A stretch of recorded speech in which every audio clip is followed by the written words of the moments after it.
planted. What's good, everybody? Welcome back to SpikeTalk episode 45. We got even more news and even more guests, bro. We got Josh here. We got Jovi here. It's the coach talk, bro. Spike coach talk, dude. This shit's gonna be crazy, bro.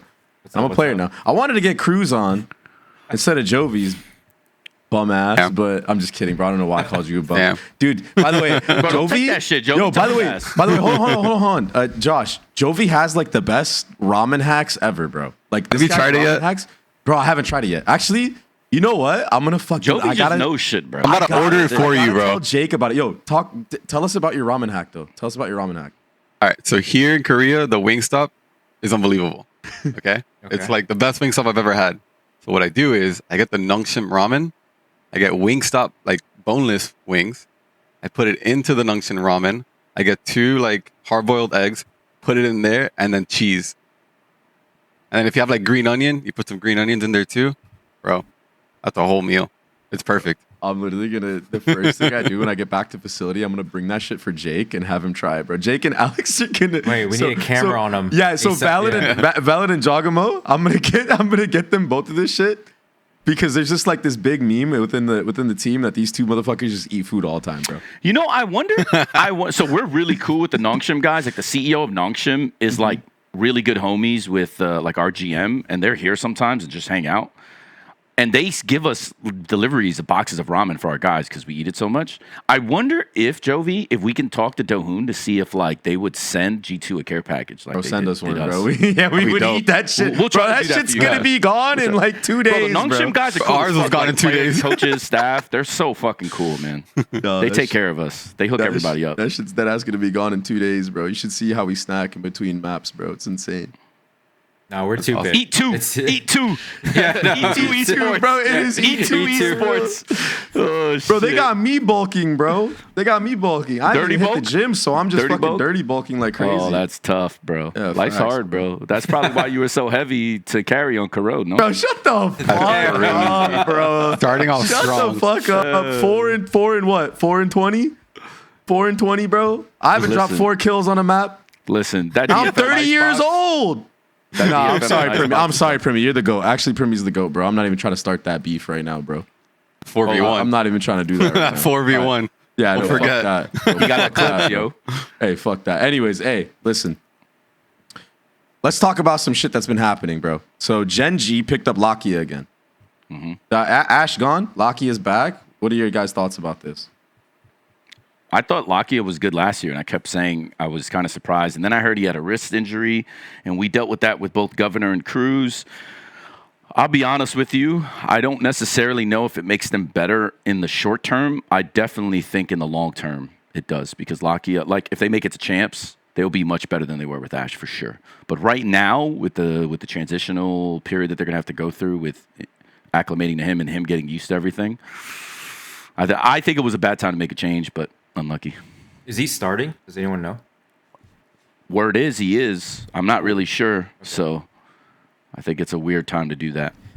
I mean, my guess is that, when we beat them, I felt like the biggest problem they had was just the mental game and how they kind of crumble under the pressure when they had the lead on us, right? So we had to make a big comeback. They had the lead on everybody and still threw it. Yeah. I think against Wolves too. So part of me thinks that maybe this move was about like bringing back the experience that Lakia provided. You probably helped in some regard last year. They were a really good team last year. I mean, like, they don't have Meteor, but maybe they're trying to like, rebuild some of that magic from last year. I mean, if Lakia is starting, I think that's a dumb move by Gen.G. That's what I think. I think they're just prepping him for next year. I don't think he would play this year. Personally. Yeah, doesn't Munchkin go to military service or something? So they're probably getting him ready for it. Oh, that's crazy, bro. Dude, that's so sad. That's tough, bro. Didn't even consider that. Damn. That's what I think. Because Ash is a gunner. Like that, bro. He shoots. Yeah. He shoots straight. I'll tell you that. I seen that too at the internationals. I'm surprised. I mean, but to be fair, like, who doesn't on that team, really? I mean, even Babybay 2025, he shoots straight. Yo, stop, bro. I mean, Hey, I mean, Would you but- curve bullets? no, but even Foxy 9, bro. Like even Foxy 9, like no, he's good. I've been good as watching hell. his game. He's improved like drastically. I feel like it's one of those things where if you put him in like a system or a box a little bit, and then he has some constraints. Now he has like really solid play as a Killjoy or whatever Sentinel. But yeah, I mean, like I think all 5 of those guys, the old lineup. I don't know about the Lakia lineup, but like they can shoot. They're willing to they hold down their lane, do the 1v1, play their defensive layers, use their utility, and it's a challenge playing their defense. I would say and you have to do like a lot of steps and make sure you like delete some of their util. Like you can't just go straight. And like Munchkin has his angles. I don't know if you know that. Like he will fry. Like he has his multi-frag spots. You know, I think all of them do. And then you still have to consider texture, and then that's always a wrinkle. Dude, that fucking guy, man. He just runs Yeah. around on neon, picks whatever spot he Untradeable wants to neon. fucking shoot. Yeah. It's crazy. Especially when he's Speak got an 2.0. offense. That's Me the and Jovi Speak have been 2.0. talking. The neon slides, one tap kills are still so. Dude, it's so Prolific. broken. And you know It's- what? Just from like my POV of playing against it on LAN now, it's even more cooked than online. I thought online it was fucking yeah, hard. I told Bro, ya. on LAN it's so fast. It's like honestly, like if you don't first bullet his ass, you're done. The biggest reason I brought Governor over last year was because I've known how long it's been since she's been broken, and people just underestimated her. And he was the best neon. Like he may not be like the best player on neon, but in terms of neon mechanics, no one that understands that agent more than Governor. So I knew I had to abuse it, and then just everybody ended up copying it and stuff. But that's fine. But like that agent is still. And by the way, the slide hitbox is still fucked, That's what I'm saying. which no bro. one talks about. Yeah, we gotta aim bingo super cards. wide. You have to yeah, aim super so wide, bro. Yes. It's crazy. Yes. So she is still ridiculous. But anyways, You should have seen it when we were doing prep for 2G. We were like watching the VOD of like his last match against, I think it was EG. Bro, this guy got a sliding kill with a fucking sheriff, bro. From like the Spike C. beginning. Yeah. The beginning of C to mount. He just fucking jumped around the corner, slid instantly, and killed a guy on mount with one tapped him with a sheriff. yeah. And I'm just like, bro, when I was watching that VOD, I was like, bro, this shit better not happen to me. I was straight up in my head, I'm like, bro, if this shit happens to me, bro, like the I don't know rounds what where the fuck. you played Mound, when you played Sentinels, your first game, I legitimately thought you were dead every time. I'm like, I don't think he's gonna like it's too fast. Like you have to have an experienced Mound player, and now you ended up having clips and doing well, but I was worried for you on Me that too, map, bro. You should see me in scripts. I I get was cooked on worried that for angle you. all the time. You should hear Josh, bro. Josh is like, bro, can you just play them like more safe? I'm like, bro, fuck. No, it's no. To his credit, it's like he's testing the limits. Andrew's testing Yeah. the limits a little bit, but like you need to do that. Have that Of process course. to be like, oh, I need to react way faster than this, like, or position in a way where like I got to be able to like duck out with the Viper Orb or something. Because Oh shit, man. once that neon rounds that bend, Yeah, he's sliding up and peeking into like trenches, Yeah. right, or the bend right away. So it's like, right. yeah, it's tough. Yeah, it's comp dependent. I mean, that was our prep with 2G. Just look at all these neon clips, guys. Like, understand the timings. Like, Careful do not with this get guy, cooked by bro. this. Yeah, I was gonna say you have to prep for Brazil. That's tough. Dude, listen, bro. I mean, he Week off. We would have a week off. Be like, yo, we good. Yo, Primi, don't worry. They're just gonna fight you. Good luck. Enjoy it. Enjoy the team ranked at that deathmatch. point.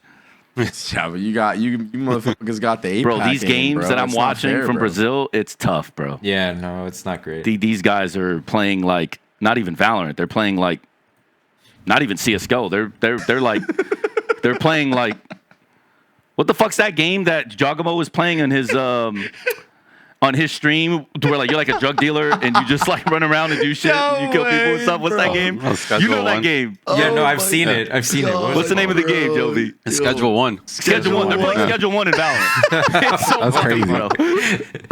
Oh my god, bro! Oh, it is no, so bro. fucked. Bro. Every Brazilian fan is gonna cook this podcast now. You Yeah. understand that, right? You should have What do seen I- it, Brother. Put up Brother, what Leaf's do I last care? tweet. Put up Leaf's tweet Bro, about Fury. I bro. troll the fuck out of 100 Thieves fans. Well, you were on Fury actually. You've been talking. I Shit was about on Fury for a Furia. minute. And by the Yeah. way, guess when the last time outside allowed Brazil's even been good? Who was coaching Furia? They were second in the league. Damn, bro. Gas yourself up, buddy. Bro, they probably have as many so I haven't done the math yet, but I'm pretty sure they have as many wins since I've been gone than I had in that season. Andre has more wins. Yo, look at Steve, pop up Leafs tweet. This was after our match against EG. Yeah. Yes. That's crazy, Yes, bro. So I'm just going to say, if Brazil wants to hate me for it, that's great. I do not mind. I cannot wait till the day that you guys have to play Talon, and you'll see the difference between how y'all play Valorant and how these boys play Valorant. You guys are not going to be able to handle the stuff that's coming out of Kilowatt Thigh. And by the way, I'll just say this. I got a lot of shit for...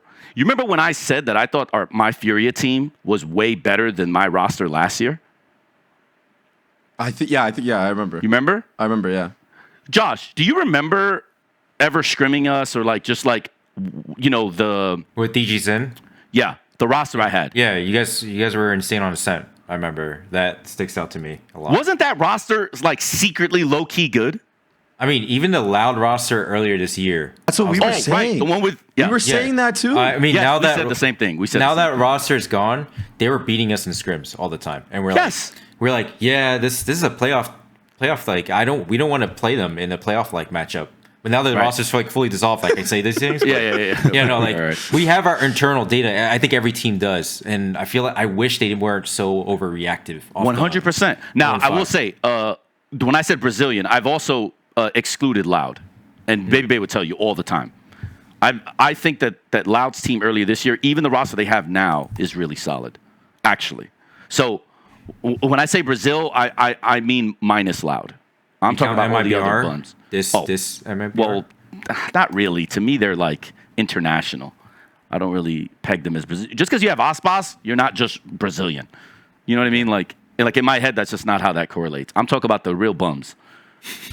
You know who I'm talking about. It's just the real bums. So, yeah. You know what? That's crazy, bro. The fact that they can't field competitive rosters is actually killing our region a little bit. And I've been seeing a lot of... I've actually seen your Reddit comment, and I wish it was fucking way high up because I think they're screwing up management-wise. I think there's a lot of shooting themselves in the foot because I got every some country, stories for you, buddy. Every country has visa. You need to apply for visas. I know US has a tougher process, but you can plan this out. I think Mm-hmm. and yeah. But yeah, I mean, if LG, if Fallen can do it. These guys can do it. People can do it. And if there's the circumstances, screw the circumstances. You can overcome, adversity and, figure out a way. If you really want it, you can do it. Of course. And that's, underrated, honestly. Having something like that, because I had that in the guard where, backs against the wall type thing. It's way different when you're, a favorite or, everything is, expected for you and, you have the nicest stuff. Actually, the comfort could be somewhat detrimental, I think, if you want to really push yourself sometimes. But yeah. If you guys want to talk about the comment, I can. We can. I'm curious because I'm pretty sure both Babybay and Jovi don't really give a shit about checking on Reddit. But I basically got pissed off because someone was there was a Brazilian caster, I think, that was basically just blaming Riot for why Brazil has such weak teams, and I just almost fell out of my chair. I saw that. I just couldn't believe the lack of Someone from Elevate basically said, as long as VCT franchises continues to be in LA, we will continue to be a joke. It is very unfair for Brazil not to be able to use its main prodigies because of visa issues. Every organization thinks twice before investing in a new kid because of this shit. Furia was the only one who had the courage to bet, and now they are suffering because of it. Congratulations, Riot. You managed to sabotage a promising region and still give the home team advantage. And he's talking about Americans, which is hilarious. With all the teams out there, our region simply doesn't develop. We don't train against the best. We don't exchange ideas. We don't grow. Wait, time out. You don't train against the best, but you just said Americans are the best. Anyways. And to make matters worse, the community itself sabotages itself with HUD boxes without giving opportunities to new players. Whose fault is that, actually, buddy? We have reached the point of losing our promises to LATAM, which already understands how the game works and knows exactly where to invest. Oh, I get what happens. Brazil doesn't like Argentina, and Argentina is having better players. So now this is socio-political. actually. Oh, interesting. It's bizarre what Riot did to our scene. Brazil. Anyways, I can't even read this shit anymore. Shit's so stupid. My comment was, get the fuck out of here. When I was on Furia, we were tied for second in the league. Fact. Then I was fired, and you can imagine how many games they've won since then. Brazil just has an issue with outside help. Meanwhile, I went to Talon to help Thailand, and we made champs of the roster that I thought was nowhere near as good as my Furia one, which, by the way, we just talked about. Pacific does have an advantage, though, because we're able to scrim China, which Brazil or NA don't have. You guys can't play another region. So us being better kind of makes more sense. But it doesn't change the fact that I still went to a 9th place team and made champs. And you guys had a team that could hang with Fnatic. Because if you guys remember, my Furious squad, everybody was scared of in both in NA and also at Lock-In. We were bum bashing everybody, bro. And we took Fnatic and ended up winning the fucking tournament to OT. And because the system was like, you lose once you're out, we were out that tournament. We played anybody, bro. We beat the fuck out of T1 in kickoff, bro. I'm talking everyone, bro. I remember Asuna and Mike's HD saw me in the lobby, and they were talking about, man, you guys have a touch matchup, bro. T1 is destroying everybody in scrims. And I laughed. I was like, yeah, okay. But we beat them 13-5, 13-4, bro. But I'm talking, it was a fucking massacre what happened to Ban. 13-7, 13-5. Yeah, it was a fucking massacre, bro. We were not even playing Ban. Well. Ban. Bro, Ban is up there. So this is the lore with Ban. Ban was so gutted because basically we didn't let them play the game. So I basically just bullied. I don't want to shit on the player, but there was a player on their team who we bullied.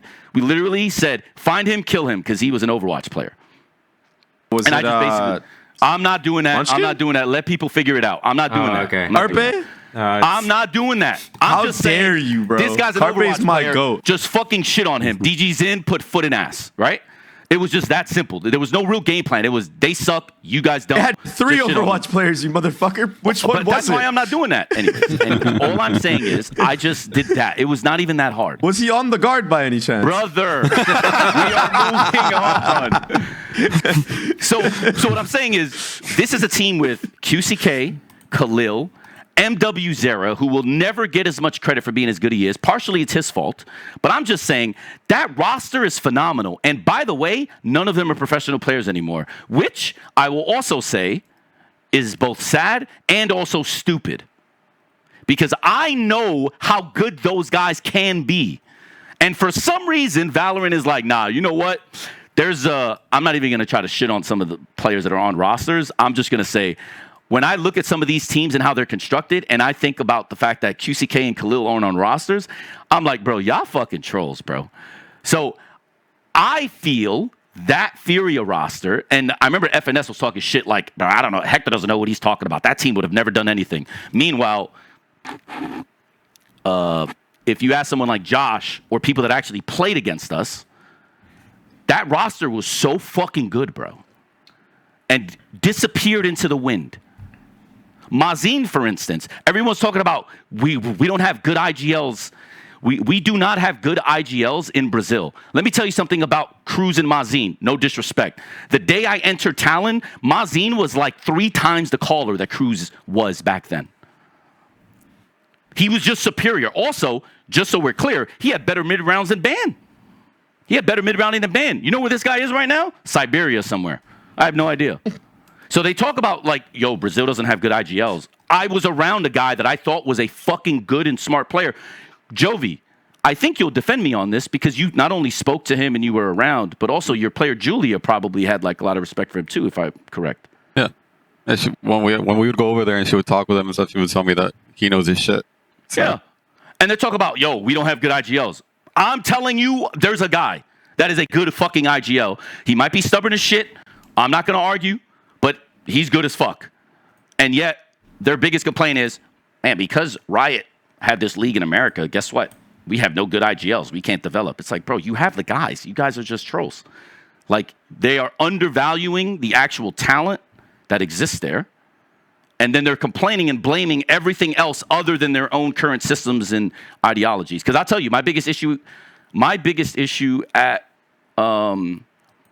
Furia was I'm a foreigner.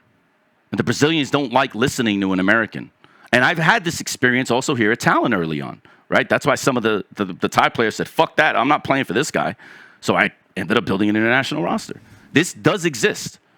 So I'm not just saying it's a Brazill problem. I am just saying that I find it funny that this person, who is probably a good person, I'm not shitting on this person, but I have enough experience to understand that there is a lack of accountability and self-awareness that exists on these Brazilian or in these Brazilian organizations. That is the impetus for why y'all suck. It's not the talent. I'd argue Brazil is more talented than Thailand. Maybe not in Valorant, but overall for sure. Because Jovi will also agree with me on this. Rainbow Six is the most tactical game in all of gaming. You know who sits on top of that? Motherfucking Brazilians, bro. The boys. I'm pretty sure when I was on Fayde, G2 Rainbow Six. We had a Brazilian roster as well. I think on Yes. Fayde. So don't talk to me about like, oh man. Also, the Americans Crossfire, have an low-key, advantage. Crossfire, Brazil Yes. was the first team to win Crossfire Stars outside of China, bro. Yes, Mazin and DG. And he was a part of that team, yeah. I know. Yes, right. Well, okay, so just to give you some, I don't know, fucking happiness about the three players that you were talking about, QCK, Mazin, and MW are actually on the same team right now playing. I know. They're running the gauntlet. Yeah, they're I know. running the I'm gauntlet just right saying that people say they don't have this, they don't have good players, they don't have that. I'm telling you, that 5 was better than my 2024 Talon roster, and everyone shit the bed and was like, oh, fuck this guy. Why is he talking shit about his team? Because I'm honest. Those guys are that fucking good, and you guys It was are... pretty funny, though. But the thing is, and even Governor knew it. Like, Governor wasn't mad. He's like, bro, those guys are fucking amazing. What are you talking about? It's like, yes, guys. Like, at least the people I brought over to Talon, the bands, the governors, you know, like crws, they have such self-awareness. They're not egotistical and like, oh, I'm better than everybody. Like, they will figure out a way to beat you even if you're better. That's because they're competitors. I was just so dumbfounded that all of these guys haven't got a second opportunity, despite the fact that if you look at their results and what they were able to achieve, far superseded anything that's come after. They might come back. I mean, I hope so. I mean, judging by these results from Los Grandes, they might make a run and make it to Ascension. Yeah, I mean, listen, they're gonna have hope to play so. against Envy though, and that's gonna I be hope tough. so. I mean, no, I'm excited for that Envy, matchup. dude, Envy is fucking legit, man. Yeah, no, they are. I will they say are. one weakness that Mazin had was weird comps. He was a little slow to the thing. But if you're playing him on a default style, like if you're playing like meta shit, oh, he'll figure out a way to cook you for sure. So that's why I think the Envy matchup is bad for them. Because I don't know. I mean, I haven't been with him in 2 years, so maybe he's obviously fixed that problem. But like, if you give him a tricky comp, it like takes a while for him to like figure out the beats, and by then you're down, or like too many rounds have passed before you figured it out. So I think that's a bad matchup. But if they can avoid them as long as possible and like only play them like once, let's say like grand finals or something, then might have a chance. But Yeah, they have a good staff. There's Furia's ex-head coach, I think, Koi, and then BZKA, Bazooka. Yeah. Bazooka, dude. I mean, so they have enough experience to figure it They out. do. Okay, I like Yeah. Bazooka. There's JZZ and Gug. Oh, yeah. RVN. I've seen the Gug guy. I think we competed against him when we were on the guard. But I mean, this just tells me like you can't overcome bad like leadership or management, right? Like so that's my Save little for head- those in the back. Save for that's those in the back. head coach thinking. It's like you can always solve it by a leadership thing, you know. So, but also the market is inefficient. The turnover takes a while, and there's a good chance that this Los Grandes team comes back. Like if they win Ascension and then they come back as this team into franchise like Tier 1, they might make a run. I don't know, but it does take a while in Valorant or any of these like franchise leagues for like the bad teams to get out, you know, or the bad players, the bad coaches, whatever, or even bad management to fully churn out, because it's just only so many slots, and people generally wait until results happen and then they're like, all right, let's finally pull the plug. But there's obviously people that can like also talk their way in and just somehow keep a job. But you know, it goes on both sides. But eventually people will figure it out if you're legit or not. And that's Right. That's the good thing about this this job or this esport, where like the opportunities are not that many. But if you're just in the game and if you put in good work and people eventually know about it, like you'll get your opportunities. I mean, that's just my optimistic Fair. belief. Yeah. Literally, look at what happened to me, bro. Like that ass. Yeah. I mean, Took like me fucking 2 years to get into the league, bro. It's insane. Bro. I've talked to you for a minute, and Bro. you've been saying like, "Yo, get me on the stage, Josh. Like, give me that one chance." I'm like, all right, here it is. Here it is. Hey, bro. That's a good segue. Could have been. We can talk about how that happened. I'll just say the last point, not to belabor it, I will get into it, but the one thing that we should be sensitive about between LATAM and South America is that having all the teams in LA presents such a fucking economic problem because it's fucking hard. the reais to USD is it's like 5 times. So hard. So every cost that they incur is so detrimental to them, and it also creates this this rush for advancement instead of letting things naturally occur. I mean, my firing was weird because you're at the top of the league, but in general, for the most part, Fury doesn't have the time. The Brazilian teams don't have the time to allow things to naturally develop. Also because of the financial stuff. So so we all should be sensitive to that too. So not as patient because there's not enough time. Yeah. But also they got to be somewhat conservative with they can't take too many big risks on some unknown talent. Whereas I went for Icy. It's because my pool was hey, let's look at North American players only, and that was right.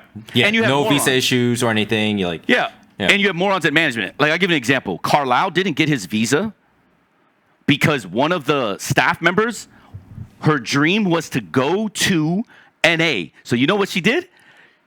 She made Carlisle's visa go with hers, not the players, so that she gets fast-tracked. That's the type of shit that happens, bro.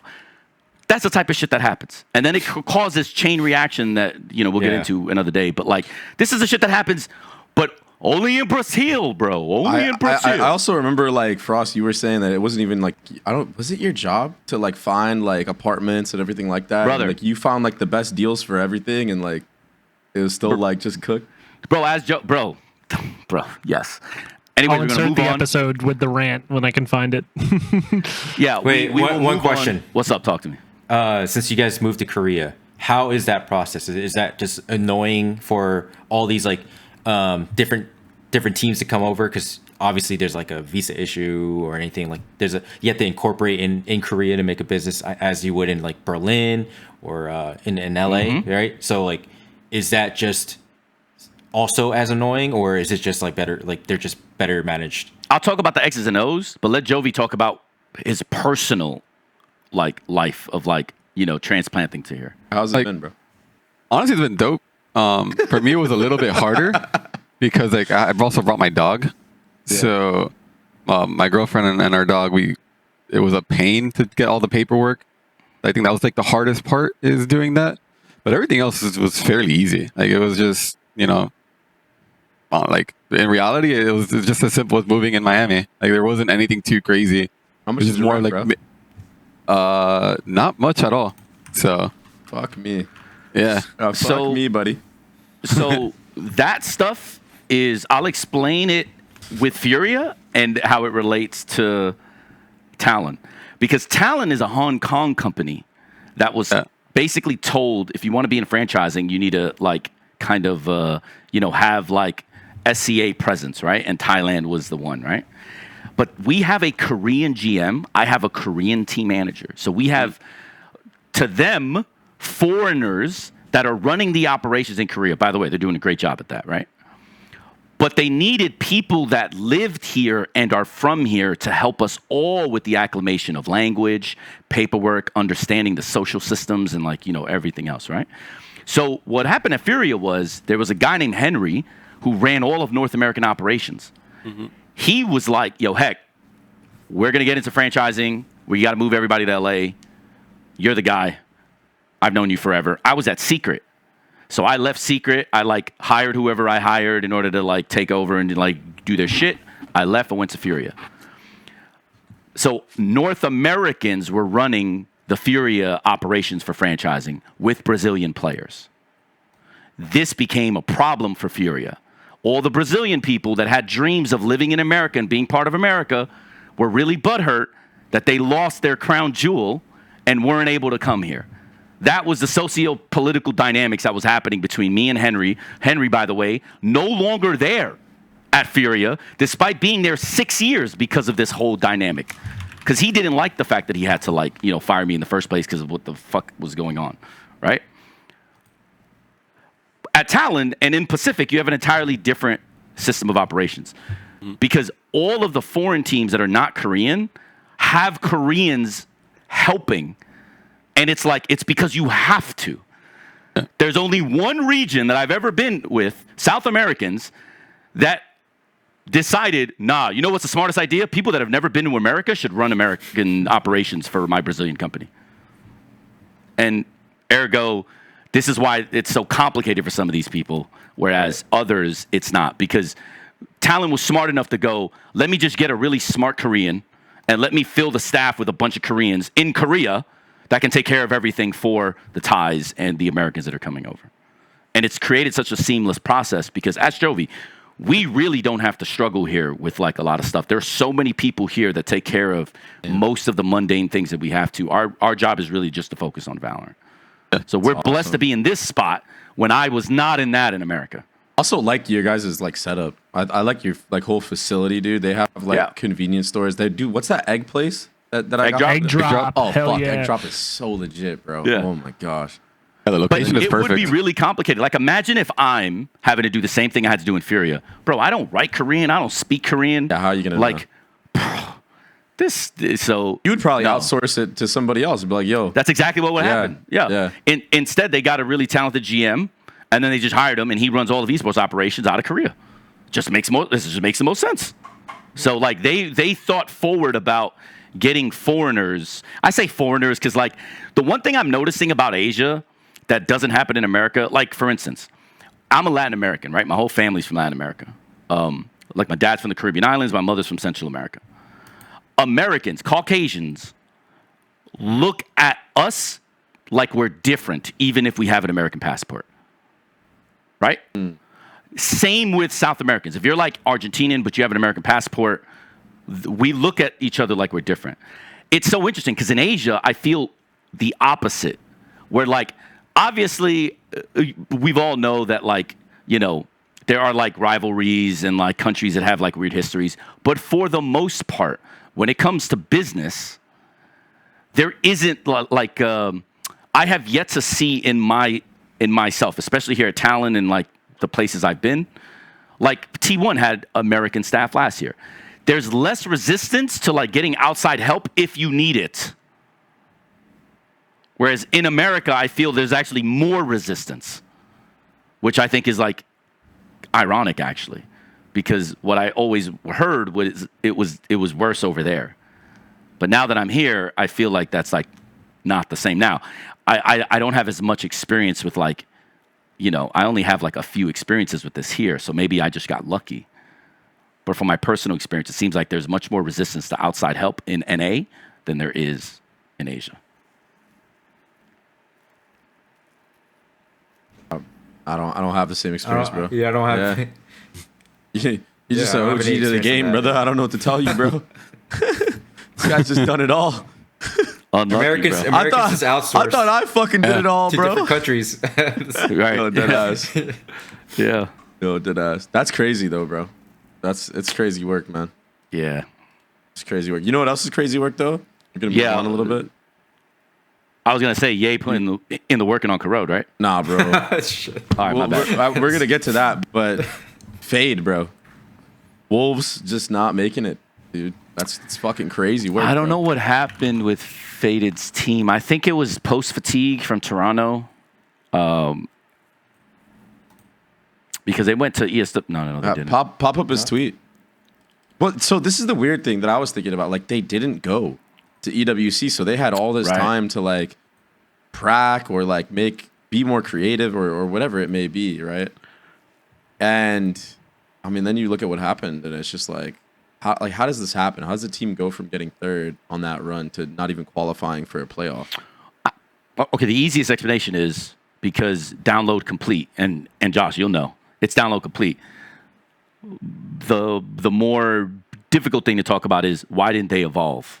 That's what I'm saying. Like how because you had the time, right? I don't know. I don't know. It's hard to know when you should adapt ahead, or iterate forward, for a better term. Like, you should constantly be thinking that. And now that, like, I've been personally in that position to now, like, okay, I come back, people know how we play. I think every team needs to feel that at least once to really lock that lesson in. And I think that's probably their first time going through that.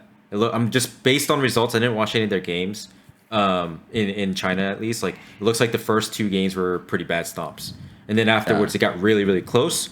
But I just know from scouting them in Toronto, I had a read of, like, well, once the field went down to 4 teams, it was just like, okay, let me deep dive into why are they're making such a deep run, and looking at all their comps, and I noticed there was a lot of, like, double controller and sentinel, and they were just spamming that across the board.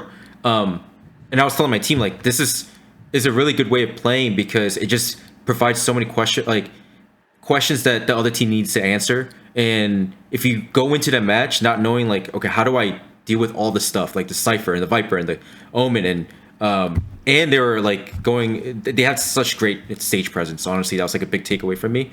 But yeah, like, it makes sense that, like, the 2 type of comps that were, I would describe, like, they control the pace or they set the pace, right? So the double duelist comps, like, kind of set the pace, and they pick and choose when they want to take the fight, and they're really explosive. They could just sit back, and like, watching their Gen.G game, they were just sitting back, letting the setup work, and Munchkin's calling wasn't enough. Honestly, I wasn't, like, super impressed with this calling. He was just calling 5-0s and just like, yo, let's just be exact. Like, That's specific, brother. You sure you could do that against their full execute? I mean, like, their full setup? Like, you can't. And they're just going into their bag. They just know, like, their setup works. And of course, they'll, like, that's the first thing you think of. Like, can I handle a first wave execute? Cool. All right. And honestly, I would kind of describe that as, like, their big run, Like, all these teams didn't know how to play against their comps. And then, but the Chinese teams all sitting back at home, they're all watching, like, okay, we can beat that. We'll figure it out, and you just need to do some scouting. And I'm sure FPX and all gamers, XLG, like, all, like, learned and, like, saw how they were winning and just downloaded it and made their counters, good game plans, and made it work. 13-2, I will say 13-4 is crazy. And it's not to bring Talon into this, but part of what made us look a little bit different was Jovi technically ran the off-season program. So stylistically, we were not going to have that problem. You should talk about that a little bit, Jovi. I wonder if stylistically, the time they had, since they didn't go to ESWC, wasn't in reinvention. It was more in, like, patching. I mean, they didn't have much time. In reality, they just had 2 weeks. Fair. So But going you certainly after, like, can a add Masters. a couple new comps on maps in 2 weeks. You know what I mean? Like, Yeah, didn't but they even also do had 2 maps coming out that they have to, Fair. like, prep for. True. That's also true. Like, even on their first match, they played Corrode. So that's, like, already, like, oh shit. Mm-hmm. So Second one is Bind and Corrode. They Yeah. got even more destroyed. Exactly. Yeah. So, but yeah, I don't know. It's kind of unfortunate because they did look really good in Masters.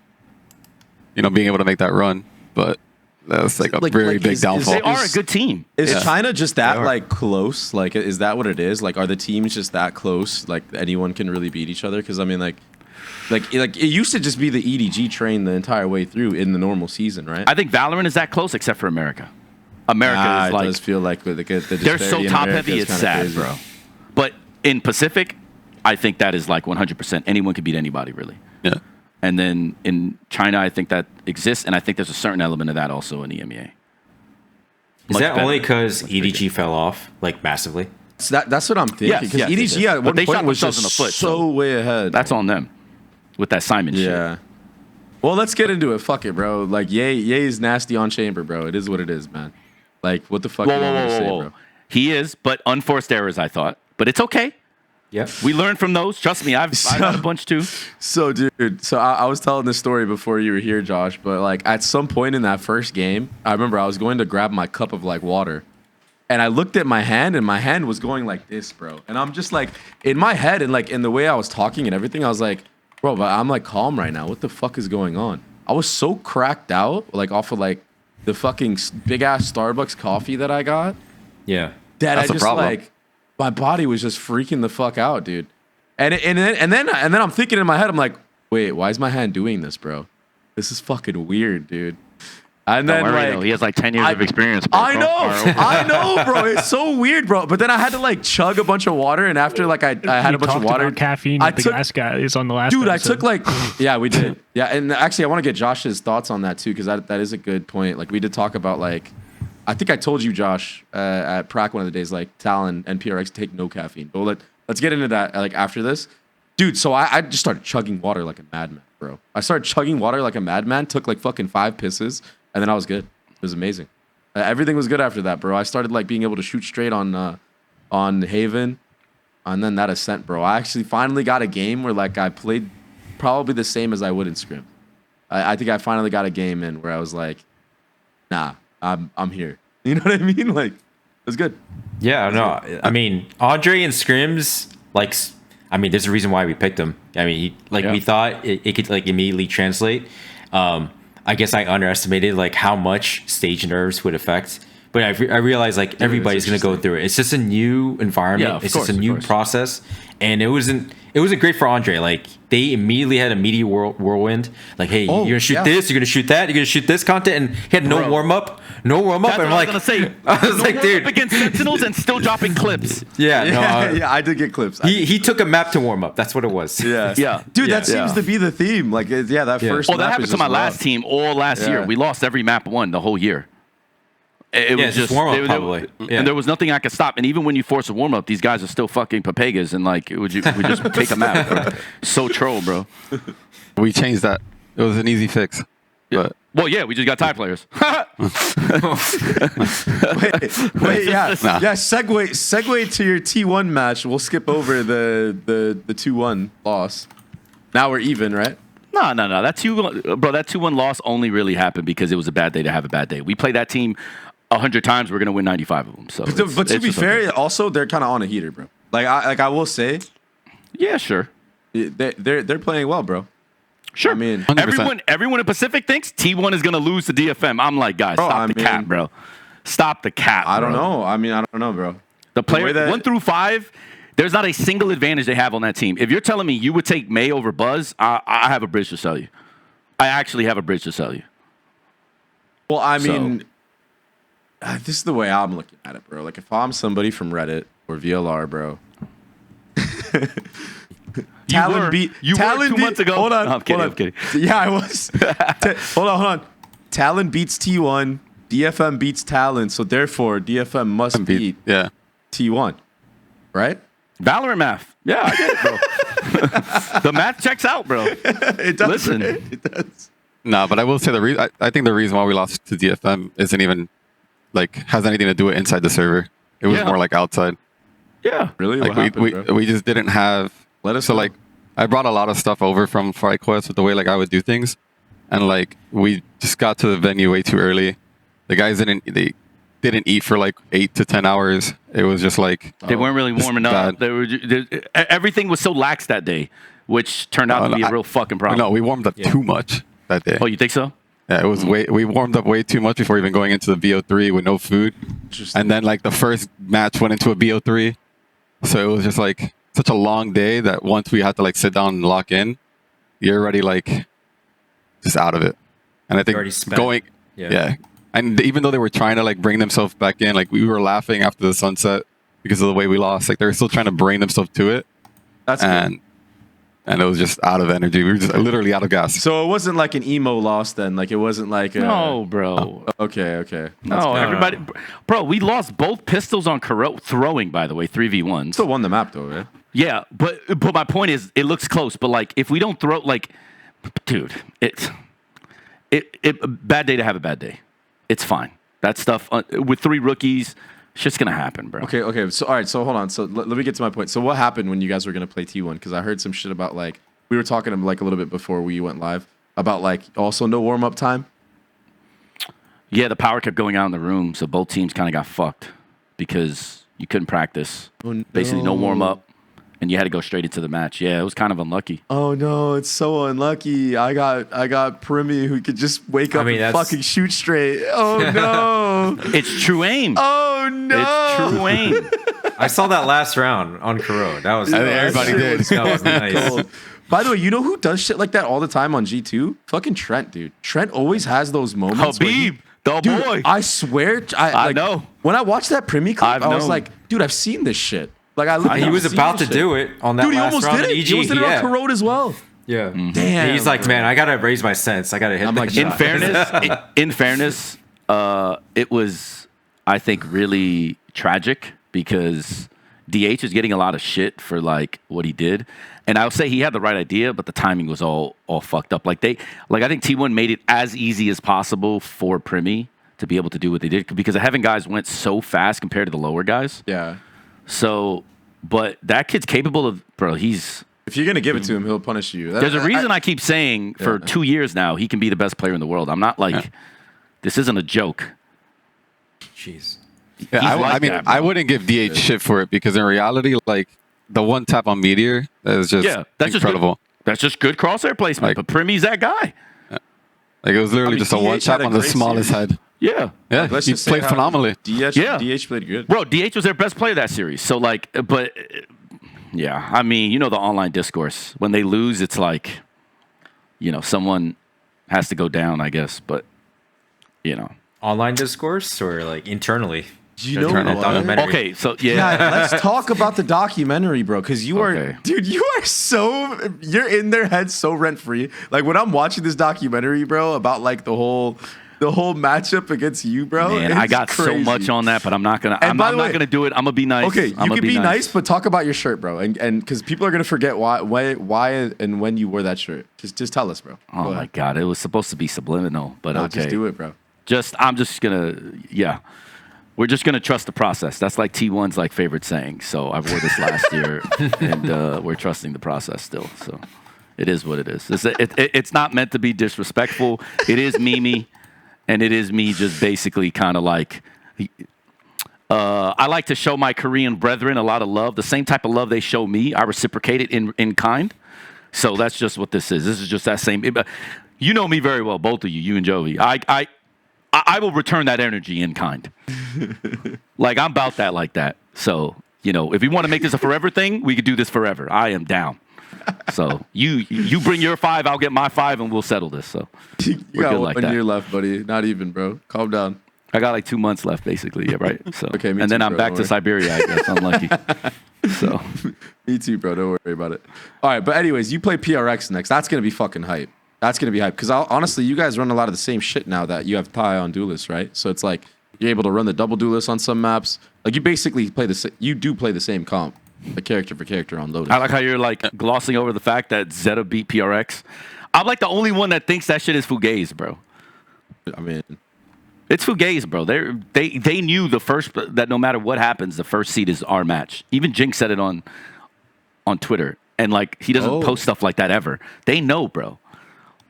And you remember what Ilya said to me to my face here, by the way, which made me feel like so insignificant. wait, yeah. Wait, Shout out Josh, to the you gotta boy. hear this. Josh, you gotta hear this, bro. Wait, what did he say? Wait, he was like, Ilya's like, Frost. yeah, how yeah, you gonna beat me? How? Yeah. How? Shit. I'm like, you right, bro. My bad, bro. You right, bro. That was the most gangster shit ever, bro. I fucking love it. Honestly, one of my favorite moments To your face though, on this which show. is great. Yeah. On a personal level, I felt bad. Like, I'm not saying this so he feels bad. On a personal level, having a competitor, okay, forget the fact that I like him and all that stuff. I'm just saying, like, competition-wise, having another man tell you to your face, bitch, you ain't shit. You ain't doing nothing. There's nothing more demoralizing when you know you can't. When you can't do anything. That he's right. Oh, that shit is the worst, bro. So because he knows he shits on us every time. So it's not like, have you guys ever played like a team sport?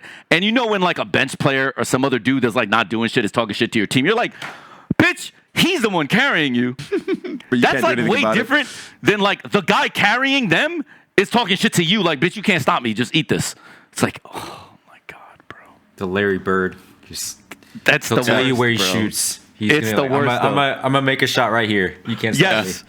Yeah, that's basically what he did. He sunned the fuck out of me. Now, Yeah. on a personal level, I think it's fucking hilarious, and I think it's awesome, and I was not offended by it in the slightest. I think it shows that like he has confidence, and that's good, and I think it's like good for entertainment, and I just thought it was so fucking hilarious because I did not expect it. I did not expect him to basically just drop his nuts on me like that. Like that shit was so. I was like, what? On your own podcast. I was like, bro, what the fuck did I do, bro? Have you ever seen that 50 Cent meme? Like, the fuck he say fuck me for? Yeah, I've seen Like, that. oh my God. I was on that. I was kind of surprised. But past that, it did make me feel bad. I was like, oh, this, God damn. All right, my bad, bro.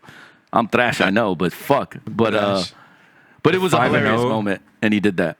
They're 5-0 against you guys.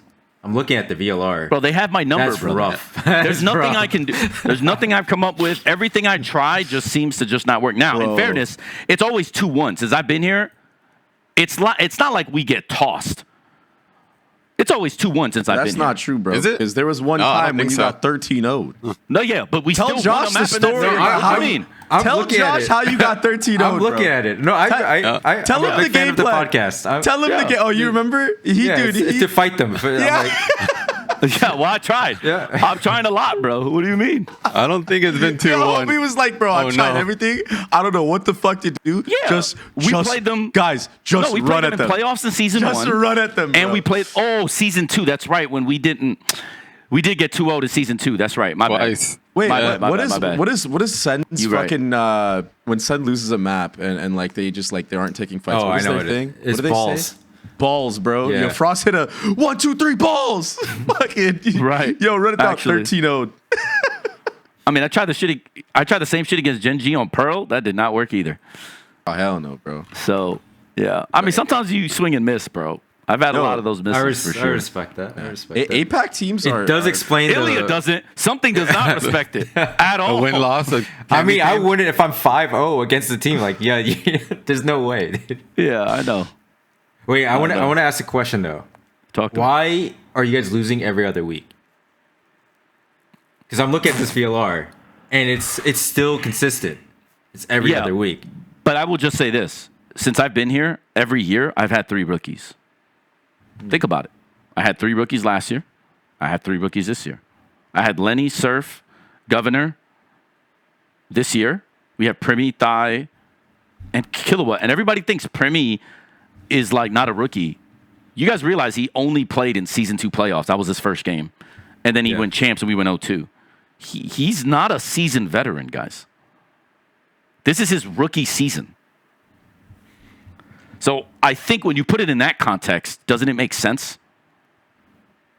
3 rookies, 2 different years, and you seem like, you can't string stuff together. It takes time to acclimate. No, bro. I sounds will like say a though, this fucking Frost roster is problem, bro. immensely talented though. But It's you the most gotta talented get roster I've them had. before they get too smart. Of course, You know, brother. and This. You gotta get them like when they don't know the risks. Yes. And just like, just just hit that shot. Like, sometimes it's Josh, simple I've been like telling that. everybody, guys. I don't know why Kaya. y'all so worried. In 2 or 3 years, this team is gonna fucking house everybody. I've been telling people that now. This roster is insane, and y'all fucked. And people don't seem to want to believe that. Right now, yes, come now, get them now. Because by next year, I'm telling you, demons. The year after that, that's when they're winning championships. I'm telling y'all that right now. I mean, I've been saying this since season 1, but when we made the switch. Trust, get us now. That shit won't happen very long. Trust me, bro. Have y'all been seeing the way Kilowatt and Thai are playing? This is not the Primi show here.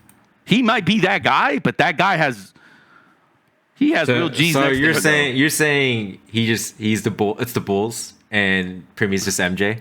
Bro, And he's 88 right now. He's 88. Yeah, he's he's 88 right now. just got Scotty and, Yeah, and I'm Rodman. telling He's y'all. coming in. Yeah, Brother, okay. this roster is a monster. It's That's the just thing about gonna this take roster, time. though. Is like I even said stage 1, I didn't think we were gonna make playoffs because I knew come stage 2, with that offseason, I knew that I can change the way that they're like playing to make it work. So like with the offseason, I brought in a lot of stuff, the things that like I would do before, and now it's like clicking. So this team has a lot of potential. They just need a little bit of time. I think that's all it was. But in this league, they don't give you time. Yeah. They don't give you time. Yeah. Well, it depends on Talon. If Talon thinks there's a 2-year window and they're Fair. like, okay. Oh low no, Talon knows expectations. this is not a 2-year window. This is like a 4 or 5-year window. Okay, there you go. Even better. That's Like, lucky. they though. know- That's lucky. Like that doesn't. They happen. know what they have now. Trust me, I've been on that drum as much as possible. Not a I lot may of not orgs have can that afford window, to do that though. but Like, they it's that such a core has that brutal window. Fucking. Yeah. It's just brutal. The format's just brutal, man. 100%. Dude, we don't even talk about Jit, and Jit was like our best player last year. Can you imagine that? It is no disrespect to Jit. Everybody knows how much I love him. But Jit doesn't even get talked about. No one in Pacific talks about him now. That's some good You know moments. how good you have to be to not talk about Jit boys? Jitana? Like, trust, guys. Trust. These guys are monsters, bro. They're mini demons. Yeah. They just don't have their horn yet. Trust. Now they're just figuring it out. That's the best Yeah. part. Yeah. Things are starting to make sense, like role wise and everything too. So it's pretty cool. It's fun to be able to like watch the process. So Yeah, I noticed you guys have Primi as like second in, like trade fagger. It's like Yeah. like Nico. You know, like you don't want him first. It's a CS thing. Like you generally your best player is 2-3, just goes in. Yep. And the then best entry trader fagger is ever. like, Yeah. you know, you got your your freakazoids, your wardens. You know, like Yep. IGL sometimes like I'm going in, and then they just call from Right. the dead. Yeah, like Nitro. Yeah. That was Nitro's whole thing. Yeah. Bro, you should have heard my ass on Corrode. Sorry, not on Corrode. You should have heard my ass on Haven, bro. Any fucking XVX situation, yo, you're swinging. bait the fuck out of me. Bait the fuck out of me, Hey, bro. it's a good call. I'm in comms. I'm like, listen, bro, bait me. You know what Trent said? He's like, duh. Bet. I'm like, yes, sir. I'm like, yes, sir, bro. Let's go, brother. Like, we know. Sometimes you need that. Bro, Sometimes I'm you just need that. jumping around corners. Did you see the defuse that we did? Oh my god, dude, this play was fucking unreal. Did you guys see that clip of that? By the way, me and Josh both didn't know that the fucking Sova dart it scans your head. Nothing I didn't know that. That's I didn't know that. That shit is crazy, bro. That That's shit was unlucky. crazy. That's unlucky for them. bro. And we just made that fucking play on the fly, straight up. Oh, I wasn't asked a Jonah. design. No. Ah, but it was so fucking coordinated that we made it look like it was a fucking design, bro. And now it's going to be a design for other teams, and maybe us too. The good thing about my team is that some of the plays, like I obviously try to design as many alt plays or like whatever set plays, but you give the players a blueprint and they start to run with it, and year after year they've always surprised me with like new stuff live in the game. They would just like make new stuff. It's insane. That's experience, brother. And I'm like, I'll take the credit. And I've seen people say like, damn, G2 cooked up this like alt combo, whatever. Like they just did that on the fly. I ain't saying anything. So I mean, I'll say like either Jonah did it in his server and figured it out, or Yeah. he did it on the fly. And in either case, like, my flowers go to him for thinking of that, to do it that way, and to like know that like it would cover the bomb. And that was such a, I wrote down genius move. And then you did the Zelsa stick, and I was like, screw it, like why not? And it worked out. So that's one of my biggest issues with like the situation I have now, because everything like to me they have to be baby too much, and it's just such a different. It's such a different mentality when you have to like everything has to be a set play or a design, or there's like ult plays, and it's just like, oh my god. But Josh, this is what happens. Did you when have to rookies do opposed stuff to like that, experienced like in players. the beginning of the guard? Like, was it like a similar thing? I have a philosophy of like just make sure there's constraints, right? And then once they know how to play in that box a little bit, then you could break some of the rules. You can break the rules, let them out. So I mean, I always credit MCE for the start of my guard, right? Like if it wasn't for him building the team in the beginning, and I mean his plans were like, it was very simple. They did only set plans, set strats, a lot of set rushes for Saya play and whatnot. And I remember looking at the footage and the VOD and like, all right, I have my next year plan on like how to improve this team. But like you need that. You need structure in the beginning always. Mm-hmm. So that's the only way you can really grow in a structured way. Otherwise, you'll develop bad habits, or just have like really poor ideas of how to play the game as a team. Like you need to know how to win, and structure is the best way to do that. And then once you have that, like you become more free, because you start to know like where can you play that line. And honestly, that's like things I'm learning from like Paper X. Honestly, like the fact that they just won, and they're towing the line a little bit there, and they used to just they used to int, man. Like honestly, they're just like, Yeah. I'm like, how is nobody in APAC punishing this? And then now, and then we were dominating them, and now like they finally showed us something. I'm like, Yeah. they finally evolved, and they're scary because now they found the other way. Like because it's like they found the other More way ways to win. yeah, and that's More ways that's to just win. enough. You need Yep. to have a balanced game, and yeah. That was my biggest issue on 100 Thieves, and Jovi would tell you as an analyst. You know what they thought? It was the exact opposite. No rules, no structure. Let's FPL it. We're better. We're Counter-Strike players. But it's not Unlucky. Counter Strike. But that would work if it's Counter Strike. You know, Unlucky, but bro. It's not. It's not Counter. They didn't. But it was all of NA. Also, in fairness, it wasn't just. If you look back to that Sentinels, even early NV, Yeah. I know FNS swears that like they were like the most tactical team always. Stop. Like back then, everyone thought structure was stupid in Valorant, which is so laughable when you think about what's happened and where it evolved. Was, bro. Exactly. But that and they that's- didn't want to listen to it. That's how it is in every early game. Like Unlucky, bro. Yeah. CS:GO That's why you need was the good same thing. management Yeah. and people to understand. Oh wait, never mind. We're not going to get into another one. Oops. But yeah, Hey, if you want to win early in any esport, just get the best players from the previous one. Let them play. Don't give them structure, not yet. And then once they churn out, next like endemic players come in. You just give them Right. a little bit more structure, and That then was the they farm the previous generation, and they all retire. And that repeats 100%. every Every game. time. Every game. Yep. And I always respect the ones that are alive. They still have a career after that turnover because that means they evolved and adapted. You know, they added to their game, and that's always really hard to do. Is to have that humility to do that. Oh, yeah. I think having a good But structure. yeah, is the Talon's biggest foundation. probably. I look at that roster. I'm like, never heard of these guys, you know, and like that's probably they're just born in Valorant. Like Primi has that movement. All of them do. I was watching a game. Like nobody can shoot them, and I mean, They are They're a in- hyper version. Sorry, Jovi, I'll let you get back. They are a much better version than that Furia roster we talked about. They are like that roster on steroids. Better at every position, better with mechanics, better with everything. This roster is, I've said this, not to you, this is the best roster I've ever had. This includes any iteration of Flipside, anything, even with Simple or with Electronic and, you know, Hobbit or anything. Like, this is the best, this is the most talent I've ever had on one roster. it kind of reminds me of like, I mean, I don't want to gas you guys up too much, but when I watch Primi and his like movement, I watch all of his videos because I was trying to figure out like, His videos are why is he so good, and there's like a mechanical element to it, like how he takes his fights, and it's funny because like people look at Trent and they're like, yo, he was so good in the beginning of the year because his Teo, dude, he was farming preseason, okay, like and obviously no one knows that. And it's because like I told him, yo, like learn a little bit about how Primi takes fights, these dry fights, because sometimes as an initiator, you're not gonna have your initiator util.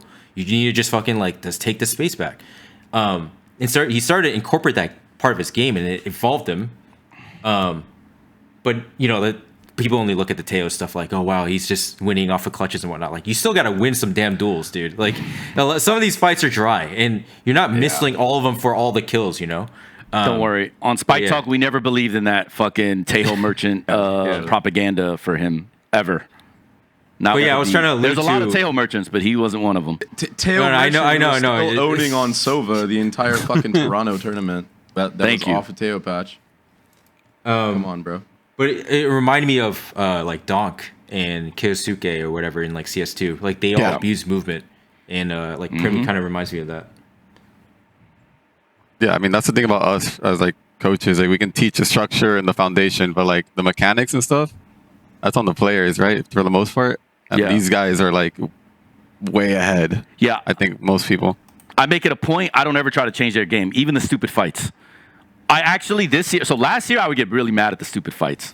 This year I don't even fucking talk about stupid fights. I may talk about stupid ults, but not stupid fights, because I have that much trust in them now that I won't even. All right, man. Like if you want to take the 1-on-1, unlucky. I get it.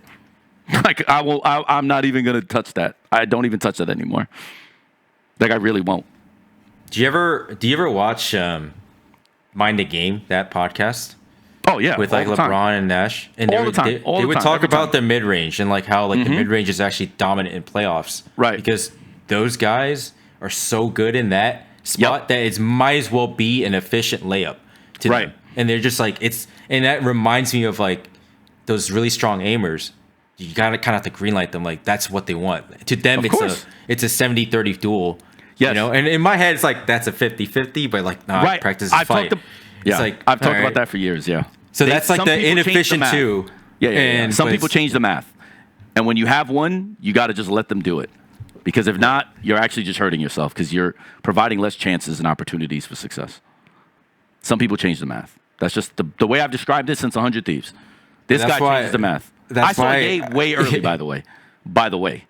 I saw Ye so early. I knew Ye was going to do that. So that's why when, they don't like to talk about this, but Envy tried to trade Ye because they were trying to get Ethan. This is like before the year they had, before the player of the year. And I was laughing when I heard this because I was like, 100 Thieves should make that move 10 times out of 10. Right? Like, because no one realized how good Ye was until he did what he did. But no, Ye was, some people change the math. And a guy like that used to always fuck us up when no one else could in those spots. When he was on Ambox, he destroyed. Yeah, when he was TSM. on Ambox with Boy, and I was like, what the fuck is this? Yeah. We knew. Nitro knew too. Nitro was like, bro, this is just not normal. We hated playing against him. Dude, I remember this guy playing fucking Viper on Bind like before anyone was running that shit, dude. Like actually, he was running Viper on Bind. This guy had Molly lineups for fucking U-Haul. It was so cringe, dude. And then he would just fry you, like one tap you from across the map. Dude, that was a funny era. You of also, Valorant. I'm sorry, you also have another guy that changes the math even more than Trent does, by the way. Jogama. Yeah. Probably, I've been saying this forever. I think he's the best duelist in the world. And people misunderstand. Like, they think I always say he's better than Ospas. Mechanically, I don't think he's better than Ospas. I think Ospas is the best player in the world overall. What makes Jogamo different is that he's a Swiss Army knife. He can beat you in so many more ways than Ospas can even dream of doing. Ospas is like the guy because he's like Steph Curry in terms of like how good he is at what he does. But Jagamo's like KD. Like, how do you want it? I can go to the basket. Wait. I think I it's can back you down.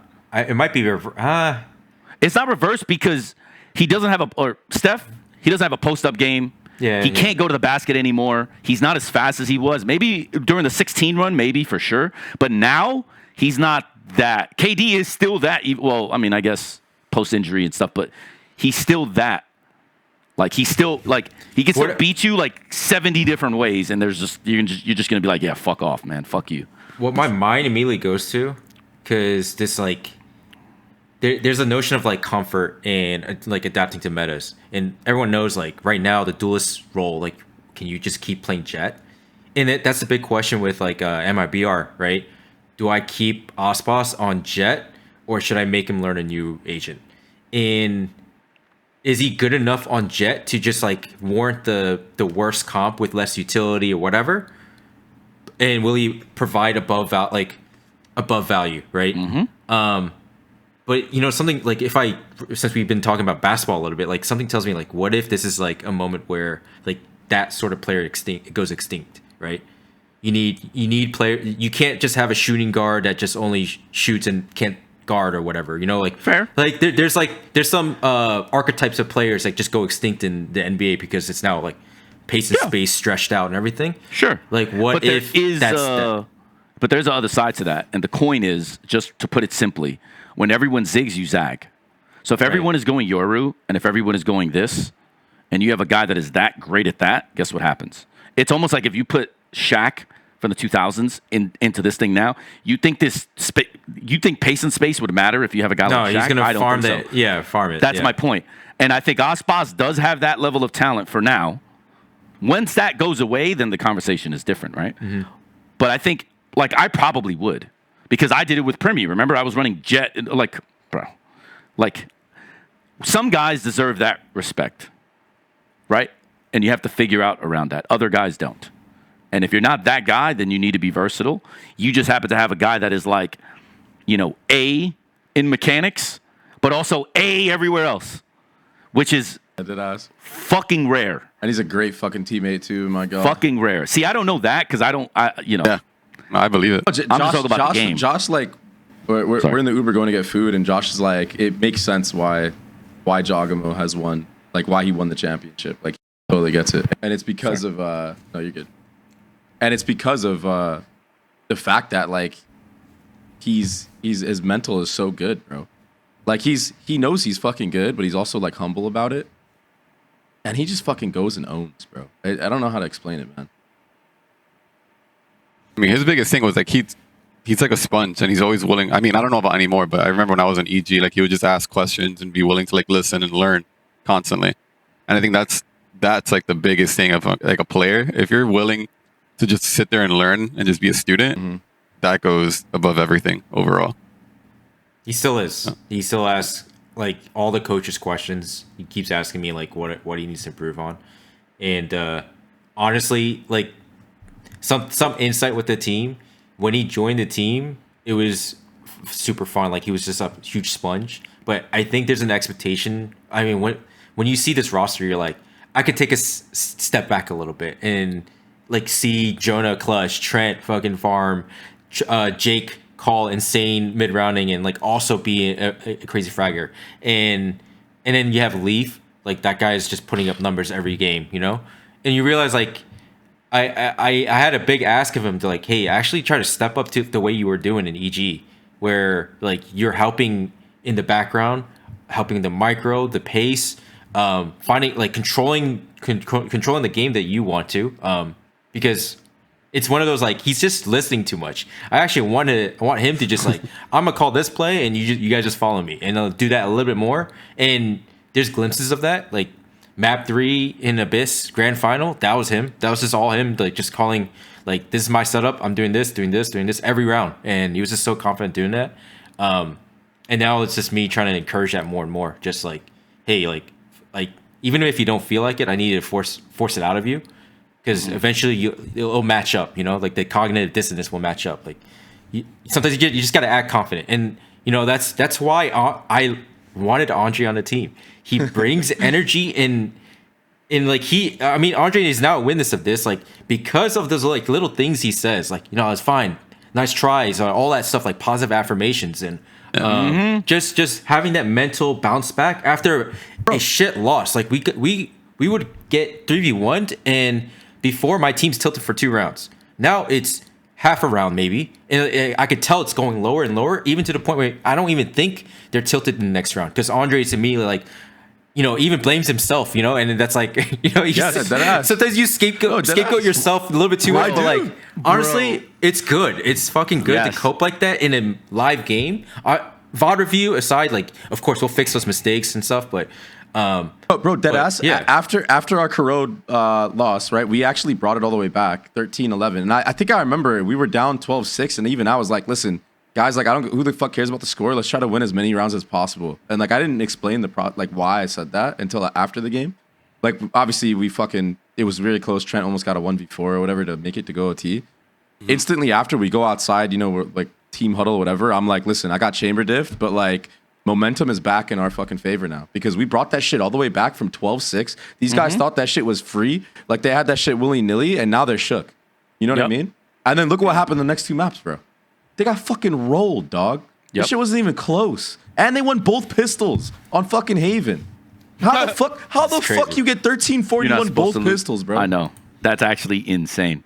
What I will say, though, is not to bring up the T1 documentary because I said I wasn't going to talk shit, but there is something that you just said that prompted this, and it's important for everybody to know. That was one of the biggest reasons I was so disappointed in Izu because there was such a lack of accountability and self-awareness on an icebox round where Sylvan got fucking scapegoated, but it was actually Izu's fault. And it just took him going, my bad, that's on me, don't worry about it, I fucked up, it's all good. And that is such an underrated thing to have on a team, and it was why I was so disappointed in that team and the culture in that exists in that team because they were the super team. They have probably, and this is no disrespect to you, but like they have arguably one of the strongest cores in all of Valorant. If you think about it. With Buzz, Meteor, and Stacks, it doesn't get much better than that when you think about Valorant. So for this stuff to happen, I was just like, fuck. So it makes me feel good, at least, to hear that Andre has that, but he's always had that. So I kind of understood that's what he was, but it's good that you can see that when we have a real example of guys that are at the apex but are not that. And that's why I was so disappointed in Izu in that round. When I saw that in that documentary, I was like, Jesus Christ. It just took him to do one thing. Just own it, and then everything is eased, and you never know the peace of mind you bring everyone else in a bad moment and how that can, alleviate potentially like stress and options. And then you never know. Someone has a big round, and then all of a sudden there's a big swing. Instead, you got these people like stressing and pressing, and you never know what that can turn into. And it was just, man, that shit was so fucked. That's the thing about having like a vet on the team too. I think is also important when they have like experience behind them. I mean, like on 100 Thieves, like Hiko would be like, "Oh, it's all good, Peter. Like, don't you swung, but it's fine." But like he would be like that calming voice. I think having somebody like that is huge, going in round by round. And it's very underrated on teams. But accountability and having like a shoulder to lean on is like huge. Like even on my last team with Thea, like every time somebody clutched or made a nice shot, win or lose, it's like you get that affirmation. It was like, hey, it was nice, good job, it's all good. We keep going, Bro, Giacomo's so fucking funny, bro. Like, dude, he doesn't give a fuck if you tell him, oh, nice shot, nice clutch, bro. You know what it is for Jaw? Yo, Dre, did that flash hit? I'm like, yeah. Even if that shit didn't hit, yeah. He's like, nice. He's like, nice. Let's go, bro. Like, that's his fucking thing, dude. He loves that shit, he's bro. focused on the right thing sometimes. Dude, I fucking love it. That's why I loved when you did that. So I caught this when he did so there was a interview he had with Valen right away, I think after the Sentinels match. And the one thing that stuck out to me was Andre was like, man, the brotherhood on this team is crazy. It is, and I think that's what you have that I don't think any other team in the world has, and you saw that in that T1 doc.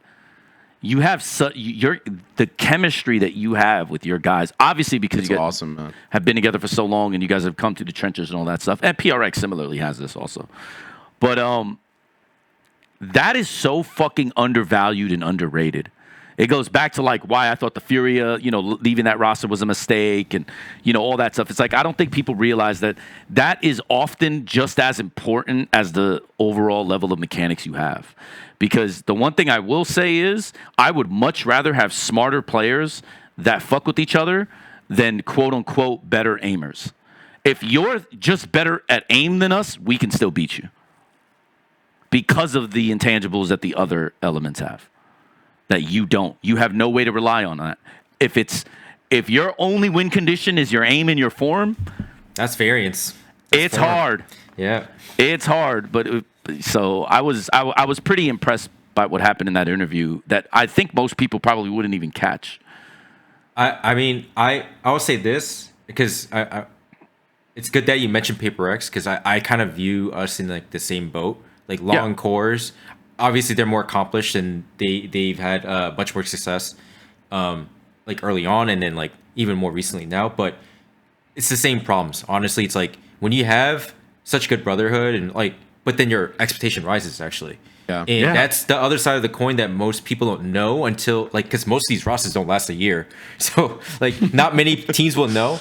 But that's a problem that you will have, and that's what I was trying to solve with.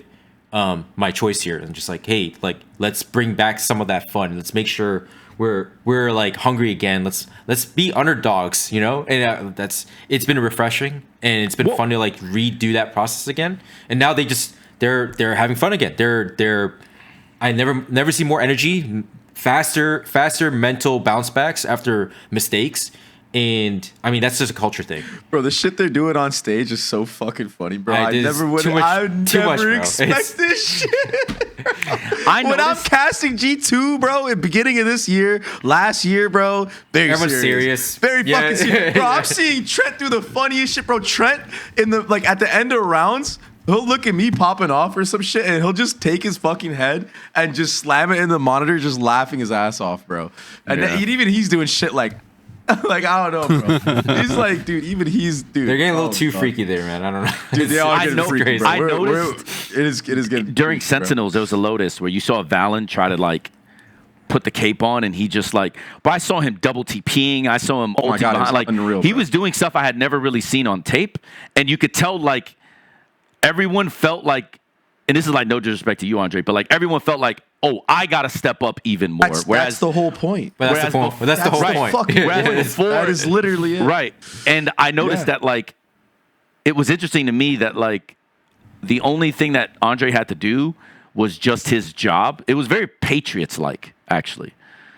That's really and I thought that was so interesting because he didn't even have to be Leaf. He just had to do the job of the round. Yes. That's all that was needed. And the other guys, specifically Trent and Valen, you can tell were like being forced to step up and like play out of their element a little bit. And I thought that's such a good change because when you combine that with what you said about that now they're tilting less, even when Andre's gone, they'll keep these lessons. Imagine when, imagine they'll keep these lessons when Leaf comes with back, Leaf bro. is on. Bro, oh. So Well, that's the hope. That is the yeah, hope, I'm right? That's the plan. That's the plan. yeah. Yeah. But like that's the thing too. Like I tell any team I've ever like coached is control the things that you can control. Yeah, And of like course. for you, like maybe you're like Andre, you're not able to like frag out as much as Leaf, right? But you can control the comms, the vibes, Yeah. and all of that stuff. So you're like, I'm gonna put that on my shoulders, and I got you. You guys you do your can thing. provide value in other ways. Yeah, 100%. That are bro. equal to the same value that was, or the same level of production that came with the fragging element that Leaf Yeah, provides. trust me, bro. I don't think anybody on the roster was like, yeah, this guy's gonna come in and drop fucking 30 every map, bro. You know, obviously they hyped thought me you up thought to that. do it. Yeah, Nah, you fuck probably- no, I didn't think that shit. Fuck no, because I knew if I did that, I would just throw the fucking game away, bro.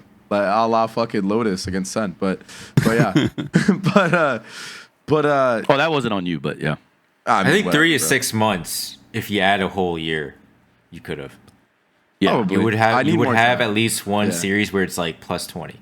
Especially right now 100%. on Chamber, trust me, you can probably have one map a Well, game that's what where I you're was doing saying that. about the Trust me. Sent map. That was the first time where I finally felt like, nah, I got a grip on this shit. Like I'm good. And I was like running through smokes, no scoping fucking people, bro. Quick scoping people. It's funny. Yeah, I gave you a lot of credit publicly about how good you were on that. Like that attack half was basically all you.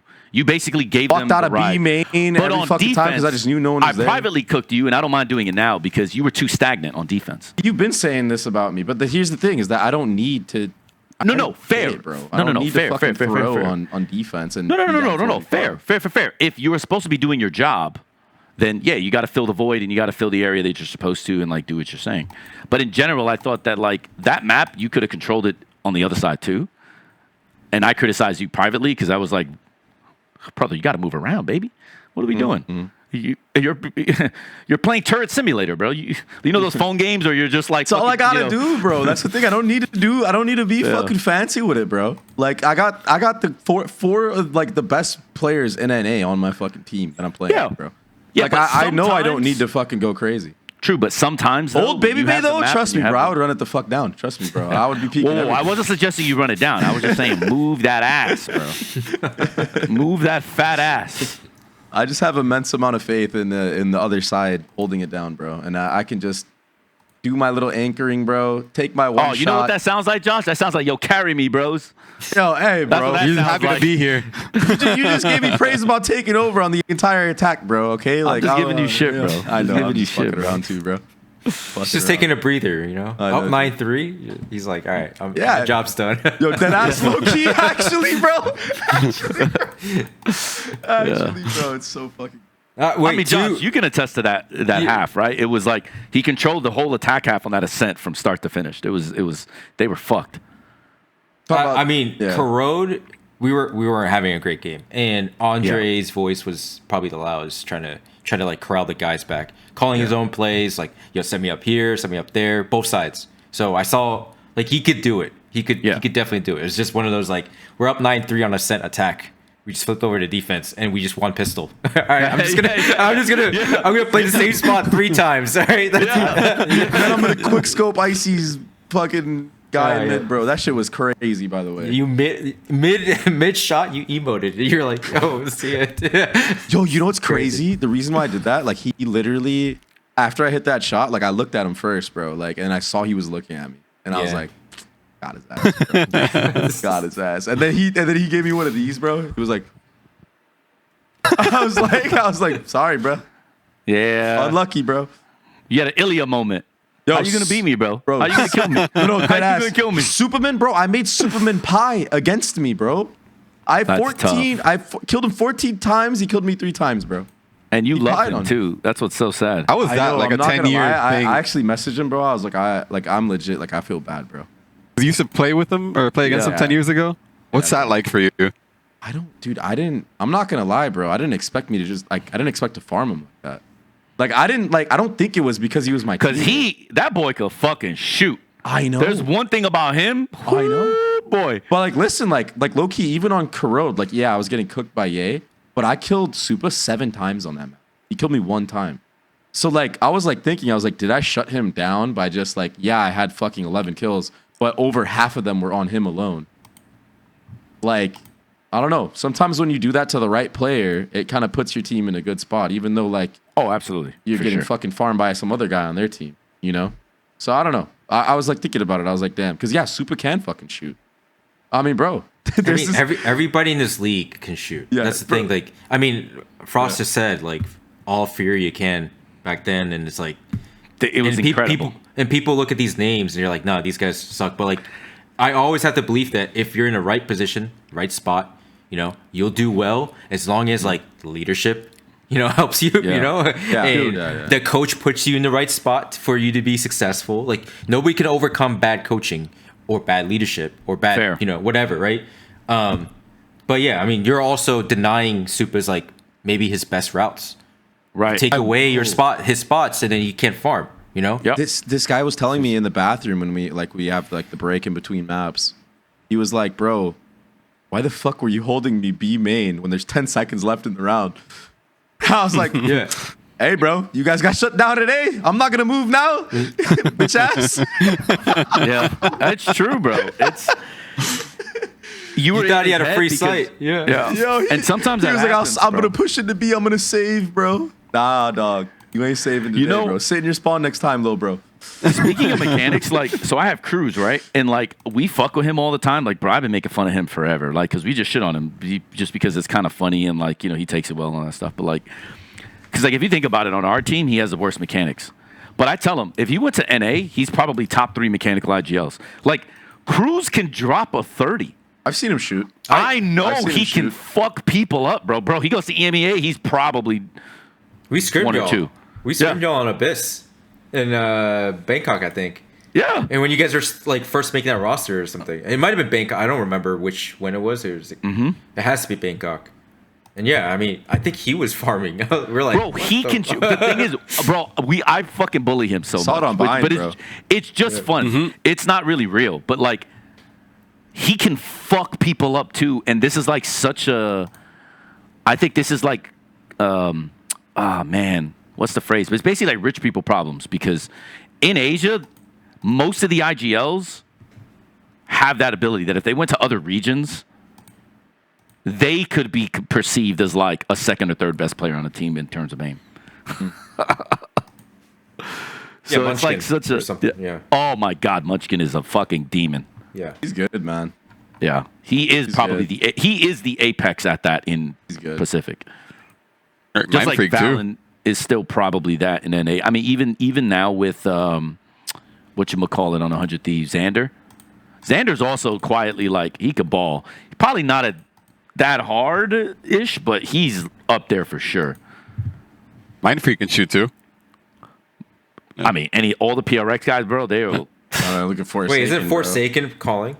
right now, He- yeah. he's Right now, yeah. Oh, Oh, Yeah, he's he's killing it. I mean, he's a mega that's why, man. too, Mind bro. Freak is the one that got. Yeah. No, but he could too. Bro, Yeah. Mind Freak can still fucking shoot. He didn't get cut because he can't shoot. I'll tell you that right now. He did not get cut because he can't shoot. So, like, I'm not sure why Boom hasn't been like, yo, hello. But anyways, Freak. that's not my team. Boom's a whole different issue now. Unlucky, brother. So Boom went from basically having like what did they have the flawless run or did they lose one in that? They did the 5-0. Yeah, it was to 5-0. being potential 05. I mean, there's a lot of things Zeta, I could right? say They about play that. It Zeta. is what it is. Yeah. Like how like that's rough, bro. Yeah, Bad draw. Look, it was Gen.G and Paper X in playoffs. it's rough. That is But rough. Like, In fairness, they beat Gen.G, but yeah. And they beat Oh, Paper yeah, X. yeah. They beat them both.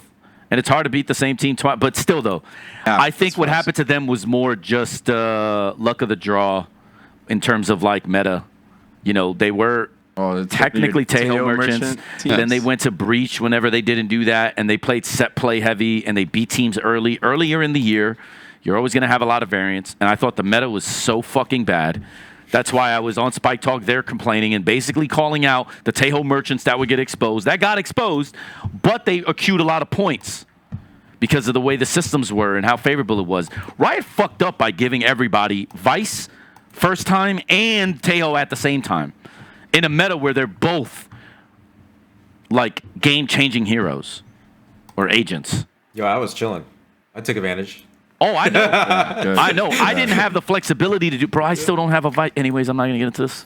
Hey, you trade Like- one. You know, like sometimes it's like that. You just But you trade can't one. because you got to baby motherfuckers. Like you can't. Like you got to wait You on didn't- their you didn't- time. You didn't have Jovi yet. That's what it was, right? We had Jovi. What you mean? We had Oh, Jovi. We damn. got to activate everything slowly. No, Okay, we had okay. Jovi. It's just we didn't. We don't. We. It's unlucky. It is what it is. But like, dude, I think grief. the problem with Boom is like what we were talking about earlier about like teams not improving, like the whole Wolves talk and stuff. Yeah. Is like teams aren't able to change their identity and like actually change things, and that's like a big issue with Boom, right? Like coming into the league, going 5-0 and all that stuff. And off season comes, nothing changes. Like there's no way that the prep that I had from them from a stage before is the same exact. The only thing I needed. 4 months later. Dude, bro, hold on. Not gonna lie, this is happening a Wait. lot. I'm to not a lot gonna of these say- specific teams. Wait. They- I'm it's not. We're bad, not bro. gonna say the team, but there are teams You know, in I tell you all the time. NABCT that haven't Yeah. changed shit for 3 years, bro. 3 to 4 Yeah. years. I know, bro. Same in Pacific. That is crazy to me, bro. Same in Pacific. That is we won't get into fucking details crazy there, to but me, bro. bro, it is what it is. It's That's why last insane. year, That's insane. like, bro, the way you should be playing Valorant, I think, is the way we did it last year. Oh, like Oh, playing you want with to rely your on prep? comps? Good fucking luck. Yeah, every time. know- If you have flexible enough players, good fucking luck, bro. You're gonna get cooked. I thought you were too early. I've been too early my entire fucking career. Trust Hey, me, I know. But you know, On there's a 100 thing- Thieves, I wanted to do this, by the way. There's I a had the thing in guys. trading. It's like if you're too early, Yeah. you're also wrong. So it's like course. you got to time this. I understand that philosophy, and it's like it's a fucking nightmare, right? But Yeah. like right now, it's like the personnel isn't there, you know. So okay, cool. Right, I mean, let's I'm going wait through for this that now. time. Yeah, Yeah. I'm going through this now with these Thai boys. We're too inflexible. So you try to do the best you can to help them out, and that's why Jovi brought a fuck ton of shit from FlyQuest to kind of help them acclimate, you know. And like I'm just like, hurry the fuck, you know. But like you have to trust the process. Yeah. But the truth is, adaptation becomes the most important thing in a game like this. I actually just talked to the right people about that. I don't know if you were there. You weren't there for the thing we No, had to do, right? I skipped the Yeah, town hall. But yeah. but like, it's bro. When agent bans come, you know how many people are going to be so fucking screwed because they just have no understanding. And even if they don't add it, when there's 50 more agents, you know it's tough, bro. It is tough out here in the streets, bro. Yeah, in the that's- streets. It is In the tough. streets of Seoul. No, in the streets of Valorante. Valorante. Child game. Yeah. This game is tough, man. This game is tough. This game is It tough. gets People make more it harder by complex. being stubborn. Yeah, I mean, But it's because they don't have MOBA backgrounds and they think of this as Counter-Strike and it's not. That's the It's somewhere you know. in between, right? Of course. Like, if they yeah, had a so- baby, that's the game. Yeah. If Counter-Strike and Dota had a baby, it's Valorant. It's I'm funny, just saying like this day one. the GC scene like iterates and has a more of a meta diversity like than just like and, the pro level. and Jovi knows this very well because he Yeah. was basically leading the pack there. I mean, some of Jovi's disciples are the reason why Fnatic are running their comps. Hey, I everybody benefited from that too. I know. I'm just saying, like Andre benefited from that. I'm just saying, like people just don't understand that, like, bro. The thing that tilts me the most is that people don't get. Power actually do their also research was helping to do me with credit. theory on those comps as well. I know, but the thing is, I one understand gives, I understand that comp. But no one gives GC their due. When like pro teams, like when Fnatic takes goes comps, it's the Fnatic comp. No, it's not, bitch. There's teams that have been using it in GC for like 6 months. What are we talking about? Like, oh, it bothers me when the talent is just so fucking lazy. That's how it is. That's how it is. Like the winners just get the name. Drives me nuts. Oh, trust me, I know. You remember Harbor Viper? You remember Harbor Viper? You were Harbor Viper. I was Omen Viper on Haven, and then I did that energy half buy, like armor half buy. Fnatic won with it, and it's like, oh, it's a Fnatic. I was like, dude, I had the analyst is now. He's like the data analyst for Liquid. Like he knows. Like we cooked that stuff, man. But I mean, but it's like whatever. Unlucky, like, bro. But that's like the past, and people keep making new stuff, and that's a. I mean, that's the fun part of this bro. game. Before PRXW Gaming, it was Schmeeking, bro. Exactly. There you go. No, exactly. They won, bro. Yeah. Wait, like whoever takes I'm it just to the kidding, top bro. I'm and win, you know, they get the naming rights. This is how it is. Oh, facts, bro. You know who's actually an encyclopedia though that you guys all should like reach out to because I think you'll be pleasantly surprised. Are you familiar with Komodo? The caster, APEC? No. Okay, well you should. And trust me, reach out. You want to talk about a giga nerd? Oh yeah, my kind of guy. Damn. Giga motherfucking nerd. So, like, but yeah, like I have never been stubborn enough. Like I would even scrim GC teams. I know like players had a big issue with it because you can learn a lot. Like, sure, you're probably superior, but you should always be working on like things outside of aim in those games, right? Like me and Jovi used to do that shit all the time when I was on Furia. I used to scrim him all the time on EG. Yeah. That's the thing too. Like, no one ever wanted to scrim like GC teams, but like I used to back then tell people like, yo, just give me the scrim and I'll tell you why like we're in these positions because you're messing up in this. Like, give me that. And I don't know. I don't understand the concept of not wanting to scrim GC teams when I felt like meta-wise and like game IQ-wise, GC was ahead. I will agree with that. I will agree with that. Especially get away with it. Yeah. You just get away with like because the players get away with that. Yeah, that's the problem. Yeah, until you play with motherfuckers like you, and then it's like, oh wait, I can't get away with this no more. Yup, now enjoy this O2 ass whooping. And it's like unlucky, and then you find a scapegoat, and then they get rid of him. It's so sad. I mean, like, there was multiple times better, we would scrim like VCT teams now, right? And like, sure, they would hit a bomb site, and they would have a player able to kill 3 of mine, right? But like every time they hit a bomb site, there was either 3 or 4 there. It's like, were you actually winning in reality? You're just and that's like, that's dude. Starry Bun. So last year. Andre, you know, she would be in Sims with us, right? Precision, Exalt, yeah. Bro, Starry Bun would fucking cook us, bro. Why? Positioning. Kathy doesn't have Primmy's aim, but she would still get 3 playing Killjoy. And you know, because you would sometimes watch it or Starry Bun, who everyone thinks is like, I guess, dog shit, because she hasn't been on a GC team for a while, which is like weird to me. But she's out here like in Sims cooking motherfuckers, bro. And it's all positional stuff. And like shit, that about to be me, bro.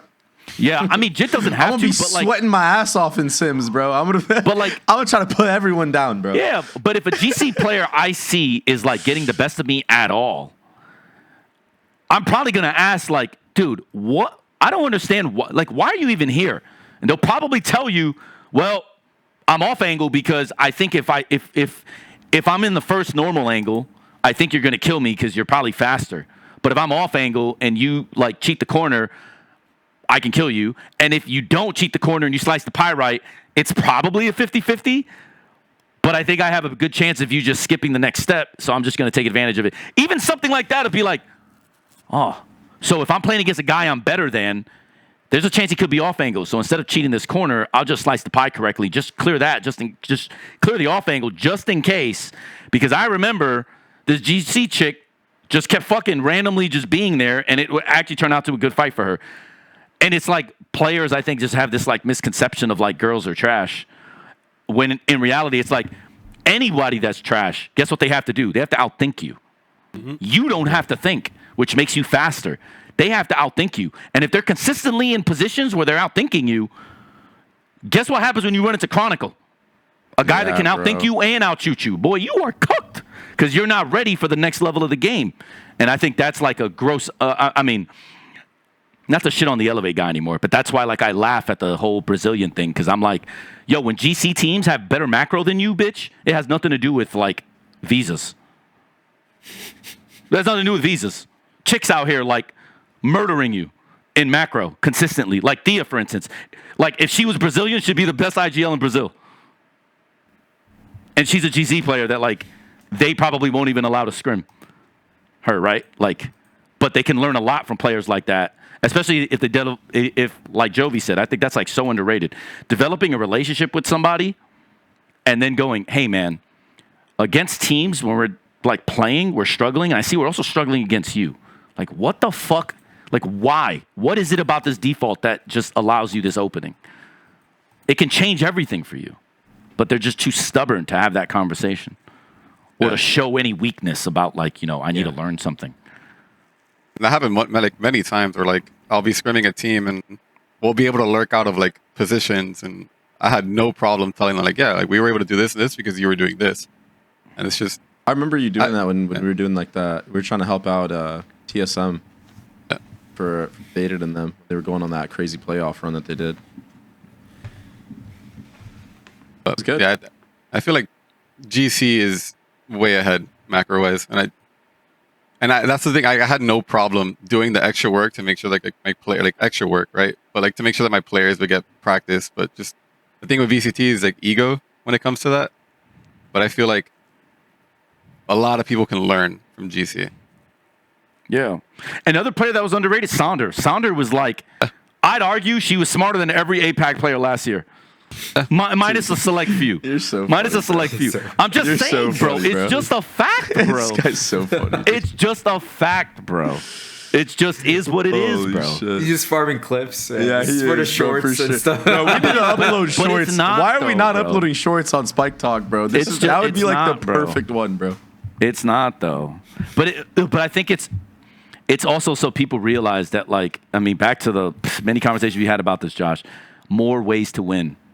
I don't always have to outshoot you. If I can also outthink you, you have no fucking chance, bro. How do you want this ass whooping? You tell me. I'll give it to you for free. I know, would like- always tell my players, this is like a CS story. It's very NA, right? You know, Automatic, Tim? Yeah. Tim? And he was one of the best, you know, in NA. Yeah. And it was during the period where Gabi on Energy was here in the States playing Pro League. And he would tell me, like, I would ask questions like, yo, how do you get better, or like whatever. And he would say like, yeah, I just watch like Gabi because I know I have better skill, but he doesn't. So he'll think of all the different ways to like get kills and just take his bag and then just apply to mine. Like, all right, That's it. it's like, damn, it's like, simple. That's you just gotta. But players have egos, so they just think like, oh, he has no skill, so why would I look at it how he plays? And actually, shout out to Tex back in the guard. He would do this. Like, he would watch a lot of different pros and try to figure out like, why are they here? And that takes a little bit of like curiosity. Like, why he's good for some reason. Why is he here? And he would actually just watch like different VCT players to see like what he can take to put in their game. And I think that's like, you need to have that skill as a player if you want to ever have a long career in esports. In life. Life too, but you know, In like, life. we make it applicable as coaches. Yeah, you know, yeah, like yeah. just keep it to for here, and sure. then later on, like you know, Yeah. get the buy-in. Just like then it's life. But yeah, I mean, like I want to scrim GC teams more. I just need like the way I structure it's like it's when I like if I have high resistance days, like I need like people that shoot back a little bit. Then you know I'll book them or like book like tier 1 teams. But if it's like new ideas, like I just need to like see if my defaults are good or like is this comp all right, or I want to see their comps and how they work. Sometimes I do that like just to see and but yeah, like it sucks if it's like a good comp but my team like completely shits on them, and they're like, "Yeah, this comp is trash." Like, no, man. Like, I swear, it's like if that's replaced with like 5 Fnatic players, and sure enough, that literally just happened. Yeah. And they have an immaculate ascent record. It's like you got to put some respect to like the cooking they're doing, you know. So like you just that's the main reason I think like America's is kind of cooked. There's not enough. Like meta diversity and like no, because they're fucking trash, bro. They don't want to work hard. It's insane, bro. What happens there? Obviously, your team, Sentinels, might be slightly different. I'm just saying, in general, it's NA's driven by ego. Yeah. It's so crazy that it hasn't evolved past this. It's so crazy, bro. Anyways, I'm not gonna get into it. I will say though, back to the GC thing. Like 100 Thieves signed a new GC team, right? And I was surprised. Now I know why, because they're not really salaried or whatever, and like it's a promotional thing. But like, there's a tier 2 GC team that we talked about here that hasn't been signed, and they're literally changing this meta. And I would argue every single GM minus maybe 2. When you say WADA, they're like, who? This is also a problem we have in Valorant. People are not students of Valorant. They talk all this shit about liking Valorant. They don't actually like Valorant. They don't. Wait, who did they sign? Let me see. You won't even believe it. I'll just put it that way. No disrespect. But I understand. It is kind of crazy that WADA. I know who's GMing there. I understand. Like it's just not Valorant, guys. It is what it is, people. Like this is just what it is. We've allowed this to happen where orgs just have like people in charge that actually have no idea what's going on, and it's just unfortunate. Life is like this. But, you know, like I'd argue, you know, some of Jovi's disciples are like very talented and they're like free agents, and it's just like, okay, man, cool guys. Well done, bros. Ada's been like the only team in GC right now that's been like kind of pushing Shopify to the limit too. Wonder why. Unlucko bucko, bro. But don't worry, though. 100 Thieves is like, yo, you know what we're going to do? Yeah. We're going to ignore that. You know why? Because that's just the way it is, bro. That's just the way it Hoodie is. org, yo. Can't spell win with a dictionary, bro. Tough. So funny. Hey, they're looking nice. In yeah, to be fair, they are now. Yeah, they are now. They did lose their last game, though, right? They did lose to MIBR. Yeah. MIBR is like back on. The boy Verno IGLing you. Yo, that was crazy. I did have a problem with a round, which if Verno reaches out to me, I'll talk to him. But there was a round on Bind that I was like so fucking angry with that. You're like, not angry with, bro. That shit has to be fixed, bro. Because, hey, I'm high on Verno. You know. And I don't think it's Verno's fault. Don't fix it. Don't fix it. Wait till after. Exactly. Wait till after playoffs, bro. Nah, bro. I genuinely want them to succeed. I'm a huge fan of Ospas. I want them to get better. I want them to be better. I know Josh is being facetious here, but I don't want people that go to champs that go 0-2 like we did, bro. Like, or like what happened at MIBR at Toronto. That was fuck that, bro. Get better, do better. Like you belong. I mean, listen. I'll be honest. I prefer that team over a lot of other bums. I know they may be, you know, iffy themselves, but at least you know you got guys that can transform a series. So well, you just reminded me. So I shot a content piece with Cortezia this morning, and he was the culprit, by the way, on that round. That pissed me off, by the way. Even though he played great. Hold on, because it was the 100 Thieves map where they're down like 10-2 or whatever, and it's like pistol round attack, or I think it's attack pistol round. He just goes off. He 1v2s and he like stands up and he starts screaming and he's like getting hype as fuck. Yep. And he was explaining to me like just to tie it back into that like hype, like just like being there for your team and like the energy thing. He was like, bro, I don't want to fucking sit here and only play for 2 fucking weeks. Like I don't give a fuck if like we win or lose. He made it a point for himself that he's gonna stand up. Like even if someone just hits like a average ass shot to hype his team up, and then they end up fucking bringing that shit back. He gets a banger, fucking dude. But like he literally just told me that today. And like I just remembered that, and I was like, "Holy shit, bro! It's insane how far like just having a good mental can push you." Bro, it's one of my biggest issues here at Talon, because Thai culture's very synonymous with Buddhist culture. They don't have that fuck you. I mean, I've told you about this a lot, right? Where like they don't have that fuck you in them. Like they don't have that superpower. Cruz is slowly getting there, but the rest of them are just so chill and so lax. And I think you saw on stage, aimers, bro. You saw on stage what it did for like Wolves and like all these teams that like, and then you started to realize like Korean players can't really deal with this very well.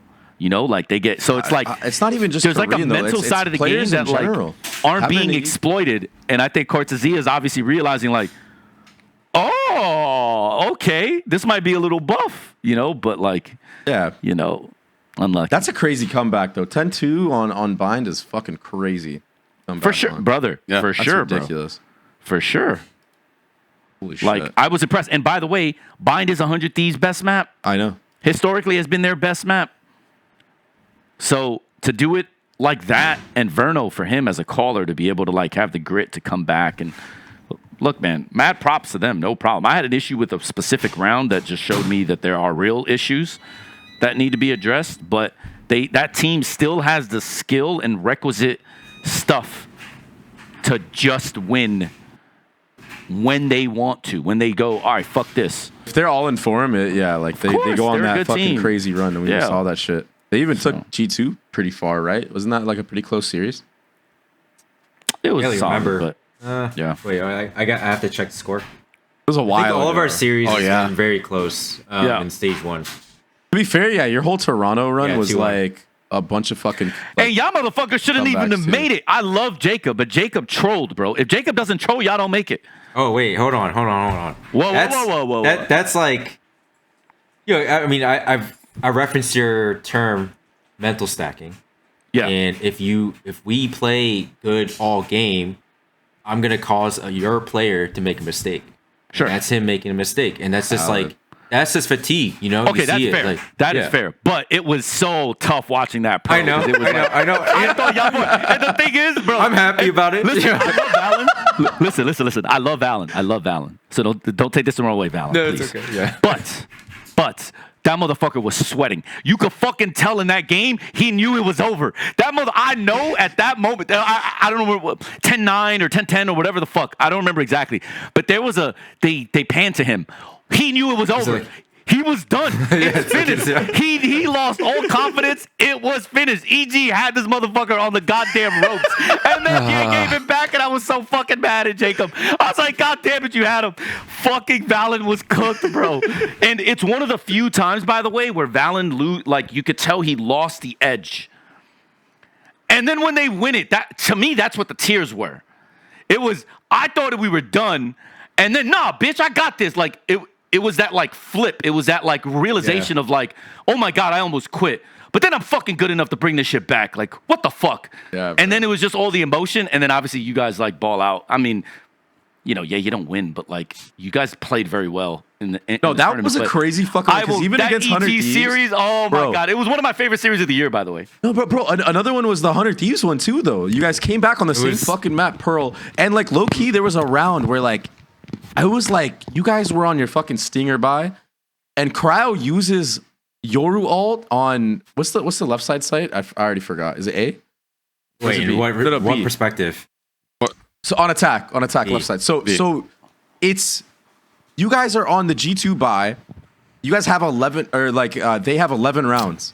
You have 7 or something like that. Yeah, but don't worry, the Bucio special comes when he fucking vice ults. For no fucking reason on getting pistols. But Cryo, like, and it just Yoru like gives ults them games. Comes out of the rounds. ult, but didn't put his TP down. So Yeah. he just dies, like, after getting 1 kill. Yeah. And it was just like, no fucking way, bro. Like, that one round, you mental- guys bring it all the way back. No, but then against an eco Bucio. Anyways, I'm not even gonna get into it. All I'm gonna say is the That whole fucking run lack at Toronto of. was amazing, bro. That was Yeah. a fucking crazy run. But yes, 100 Thieves should have beat you too. But those guys are throwers, so like it doesn't matter. Not should have, bro. Like- Like, you guys fucking. No, it was bad. EG It was 16-14. Yeah. is EG unreal, game was bro. 13-11. For Yeah. that map 3, Too close. that was- Too close for it was- comfort. So this is something that I praise the guys with. Specifically, what I've seen Valen do the best is like making these plays under pressure. He's so good, dude. Like when the team needs him to step up, whether it's like with like a clutch call or like even him doing those TP plays that you've been seeing lately, Hector. he's like about that life, bro. And But it's the best fucking part is amazing to he see. knows when. That's what I'm Sometimes saying, you have though. players that by the time they realize it, you're already down 7-3. But this is the crazy thing. He's able to process, like, okay, like, even like, bro, we had a round on Haven against EG where they had breach ult, all this shit, and like, we know where they're going to retake from. He fucking pops a smoke down right on top of himself. He gets breach C, dodges the fucking ult, bro, and like takes like a tick of damage in it because he knows like, he knows that he needs to leave for a second and then come back in, and then puts himself in a spot to get a multi-kill. And it's like all this happens within 2 seconds, bro. I mean, It's no like- shade by this, though. It's fucking crazy. But he also needs to acknowledge that his career is very fortunate. Let me explain. When he was on Cloud9, he got no room to make errors. But then he gets on the guard. We can talk about the cronkies and all that stuff. No, fuck that. It was when he goes on the guard that, guess what they did? They gave them time. Yes, there was a certain modicum of performance that came with it too. But I'm saying he has been with orgs that allowed him to gain the experience under fire where he doesn't have the pressure of like, oh, I'm going to get fired. Because what? I got to correct that. Why? Because that's not fully true. Maybe the first year. Yeah. When it would be that's what I mean, pre-franchising. yeah. Okay. Yeah. Because the second year, I could tell you, I could assure you, we were all scared about our jobs. Right. It's just, Yeah. 90% of employees got laid off. Like we saw it with our own eyes. We're like, damn. I know, but that was also a systemic thing that had nothing to do with Valorant, though. Because like I actually know the behind the workings because I know obviously who got fired first and why he got fired, and that's what catapulted everything else. Like it wasn't even so. The hint is above Brenda. You know exactly where I'm going. It was his fault that happened, which we'll talk about another time. But I'm just gonna say, like, and then you guys go on G2 again, stable orgs. I know it. I know, given what you said, it's not stable at the guard, but it wasn't stable at the guard because of what the Cronkies felt about esports and what happened with Riot. It wasn't about your Valorant team per se. It's not like they were gonna. Okay, I'll correct it. Please. So there's a game. Actually, this is funny. It ties in Andre after our Fayde game. Okay. And I was told personally they're seriously considering dropping all of competitive at that time. And at the time, like the players did not know. So I shielded that info the whole time. Right. And I know, but that's the funny I guess thing. What I'm like, trying to say is it's not because of Valorant results. Like teams. Yeah. No, look because at we won. Look at Secret. Because you were winning. Right. No, because we beat FaZe. Yeah. We beat you, Andre, and they're like, "Oh, we're 2-0. Like, we'll just might as well keep this Larry going." Banks match? Right. It was the second been. part of Challengers where we had to play you guys like. Okay, Yeah. So we had a decent roster then, and you guys just smacked us up. Because I remember the first time we played, bro, and I watched Larry Banks molly himself and swing somebody front B Haven, bro. That was nice. Oh, That was fucking nice, bro. You remember that shit? all good. I didn't see it. I don't remember it, but Oh damn. my That's bro. tough. That's tough. But no, I get your point. I get your point, Hector. Yeah, Like he's been able to like play without the specter in a sense, because even at G2, it's a stable organization. You don't have management coming into practice rooms telling a player, "You're the best player on the team. Don't listen to this guy." You know what I mean? Like you don't have that level of like. So a guy like him can thrive in when he has the ability to, and now he's arguably one of the most experienced IGLs. Obviously, you know, you have people like Boaster still involved, but I'm just saying, like, so now he gets to evolve in a different way. Where, like, imagine if he was on, like, look at some of the teams of Pacific that change teams or like change every split. There's a change. I mean, shit, you can even talk about Talon. You know how many changes I've had in 2 years? Like, could you imagine a guy like that, like, just all I gotta all of a say sudden is that's what loses his happens job? when you're Like, the fucking GOAT, bro. When you're the fucking GOAT, good things happen to you, dude. Like, I he mean, busts his ass to of put course, himself he's in that incredible spot, and all bro. that stuff. But he's also, I think, back to the if he shit you didn't said about win- Verno, very fortunate around like in comparison to what he was on Cloud9. Look at how fortunate he's been that he's been able to like Hey, Jake have was never on Cloud9 consistency. though, no? it was complexity. Complexity. Oh, excuse me, sorry. I know you try to correct me too. But it's that first two, like it's the first 2 years, like that's so important. If you can't, It is. I mean, that's like I view it as like training up a quarterback because it's the most valuable position in sports. Of course, it's like and you can't field them like in traditional sports in NFL. Like you can't field the rookie quarterback right away, like most of the time, unless he's like already super polished out of college, right? And so that's kind of like the same equivalent. Like Jake just went through a really good college like system, and then he got into VCT, and now he's like off to the races. It's like the #1 draft pick, and he's just like killing it, right?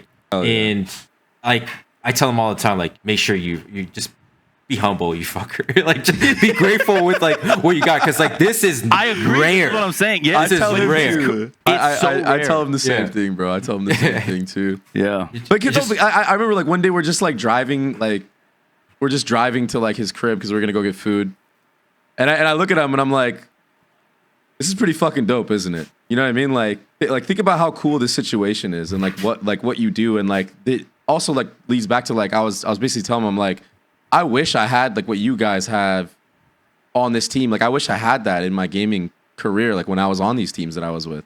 Like I had it with like a couple teammates, like maybe like me and like Corey, or like me and Poise and Supa, but it was never like the entire team having the entire brotherhood where like everyone is on that same level. And I was like every time I hear about you and Corey, I just get so sad, bro. I think of Infinite's stupid ass and what I would have been able to do with the core of your roster.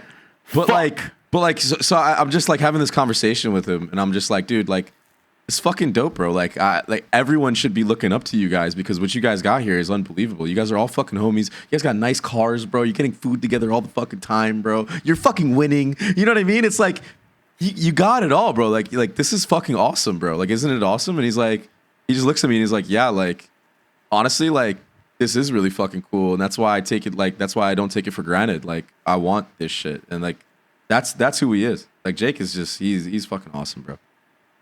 I've been a fan of him forever. When he was crouching in B main on Ascent with a judge before anybody else. Everybody says it was vanity. It was actually Valen. That used to do, yeah.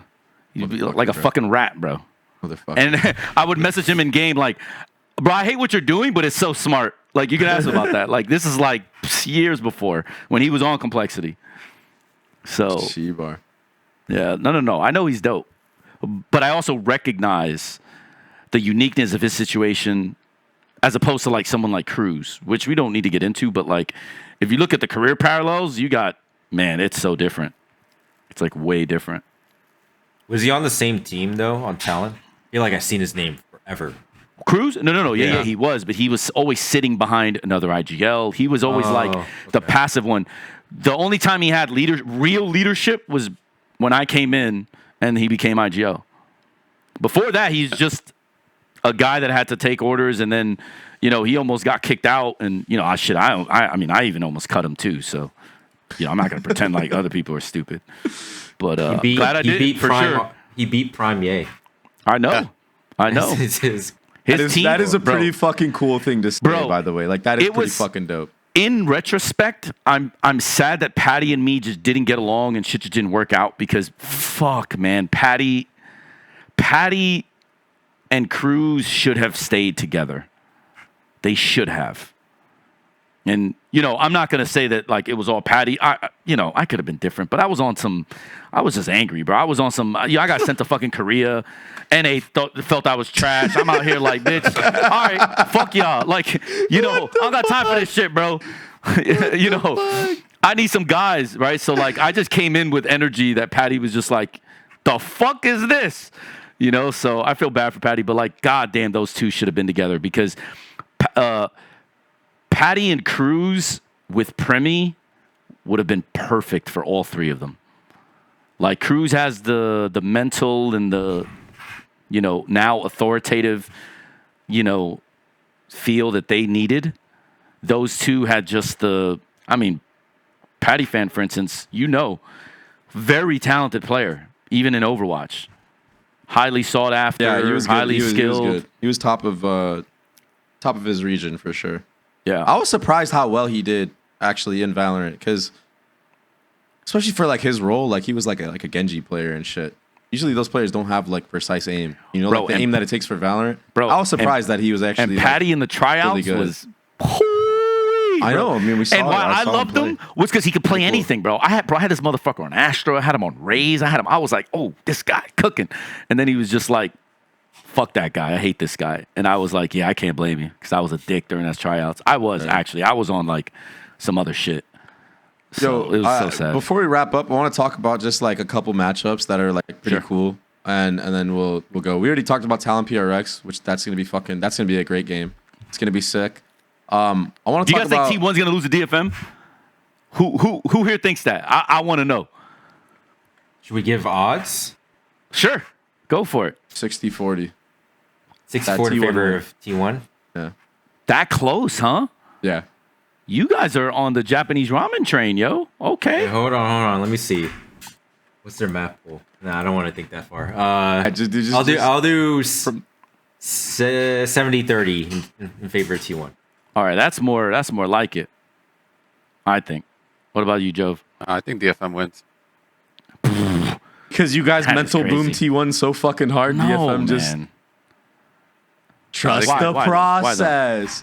Yeah, I guess. Trust the process. Frost. Fucking head ass. All right. This is the one. This is the one though. This is No, the but one. seriously, though, Jovi, why do you think they're gonna win? I'm just curious. I'm actually curious. They have a lot of momentum. T1's not going to be able to claw back against that kind of win. Yeah, not after And- you guys fucking smacked them up. What? They're still having Guy- nightmares of. I think the of maps Jimmy, bro. favor DFM a little bit more. I'm changing my answer. You convinced me. I do not think. I think you guys, bro. I got bridges to sell you guys in Nigeria, yo. Let's link up after.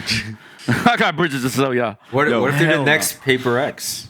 You know, wave by wave or whatever it is. Dude, did you hear their comms video? Low key, comms are hella clean. I don't know if you guys heard that. Dude, their comms were like, they were calm. They were calm, and then at the end of the round, like, then it was fucking hype. It was actually like, I don't know really if they're fun. the next PRX. I'm just surprised by this because we played as bad as we could possibly play, and we should have won the series. So like, what are we talking about? PRX puts foot But in you butt. didn't. Okay, but you can feel power. We He's didn't like, yeah, feel it. motherfucker, but you threw Lotus. But the, I was but the waiting. thing is, you can I was feel waiting. someone's power. You can feel when it's overwhelming. That's not overwhelming, bro. What are we talking about? But you also have players that don't really get overwhelmed, bro. Like, shut up. Like, shut up, bro. I mean, that's fair, but like, if DFM doesn't overwhelm us, then how the fuck are they going to deal with Gen.G? Like, you just said they're the next PRX. Did you And get I'm like, yo, overwhelmed that's by- hyperbole Did you of the get highest overwhelmed by order. T1 at any moment? Since I've been here, I haven't. What are we talking about? But that's not saying much. But what are we talking about right now, bro? But they have Meteor, Buzz, and Izu. we already did the Valorant math. Just stop, bro. Like, the All right, Valorant bro. math is All right. true. All right, bro. Fuck it, All bro. right, I'm changing mine too. 80-20. 80-20 DFM, bro. All right, bro. We'll see. We'll see. We'll see. Listen, if DFM win, then I have nothing but respect. I'll tell you what. For that. I just don't believe it, and I could be wrong. All right, listen. I'm Listen. surprised. We'll put a bet on it, bro. Galby Gym, bro. Galby Gym. Oh, Whenever you come actually, back to LA. free. Don't even worry about that. Yes. All right. Yes. We'll do that. We'll do that. We'll do that. Nah, you just make Hector pay for that shit anyway.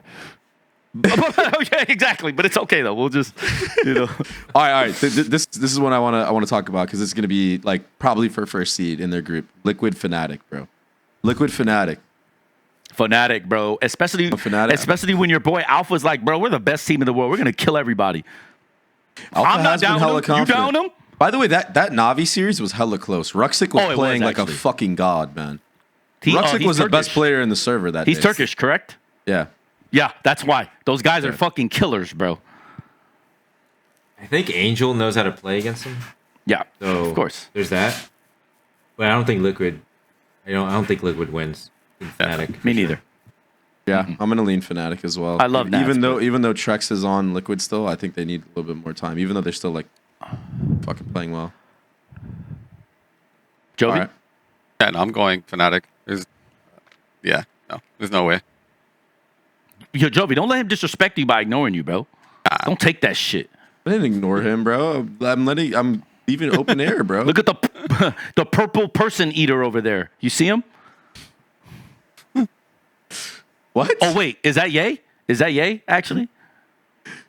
What the fuck are we talking about right now, bro? I think it went trying to over all scare of you. our So heads. the Vikings nickname are the purple people eaters. and you're wearing dark purple, and then I thought, wait, that should be Ye because he beat the fuck out of you. I only know hockey. I know, shit, bro. You're slow, bro. It's okay though. Catch up though. Bro, Yeah, I only nobody know else got hockey that shit. either. Don't watch anybody. Bro, everyone was dead ass quiet, Hector. Just know that, bro. Yo. All right, I missed the landing, boys. My bad, Shut bros. your bitch ass up, boy. You right. I'm a you player Right. now. You understand me? Oh, my bad. You You're right. a disturber. My Put fault. some respect on my name, bro. That's right. My I'm bad. just kidding, bro. Dude, I'll never forget. Josh is in my stream one day. I'm like, dude, I'm getting an ego. I was fucking around. No, you got to be coachable, man. I was fucking around, bro. I was fucking around, dude. Yo, okay. All right, this is the last one. MIBR NRG, bro. MIBR coming off that hot comeback win on 100 Thieves. NRG have, to be honest, look pretty stable this split. I feel NRG's teamwork is much better, but I actually think MIBR's players, I know people are going to laugh because there's one player in specific everybody thinks his ass, but I think MIBR individually is actually better.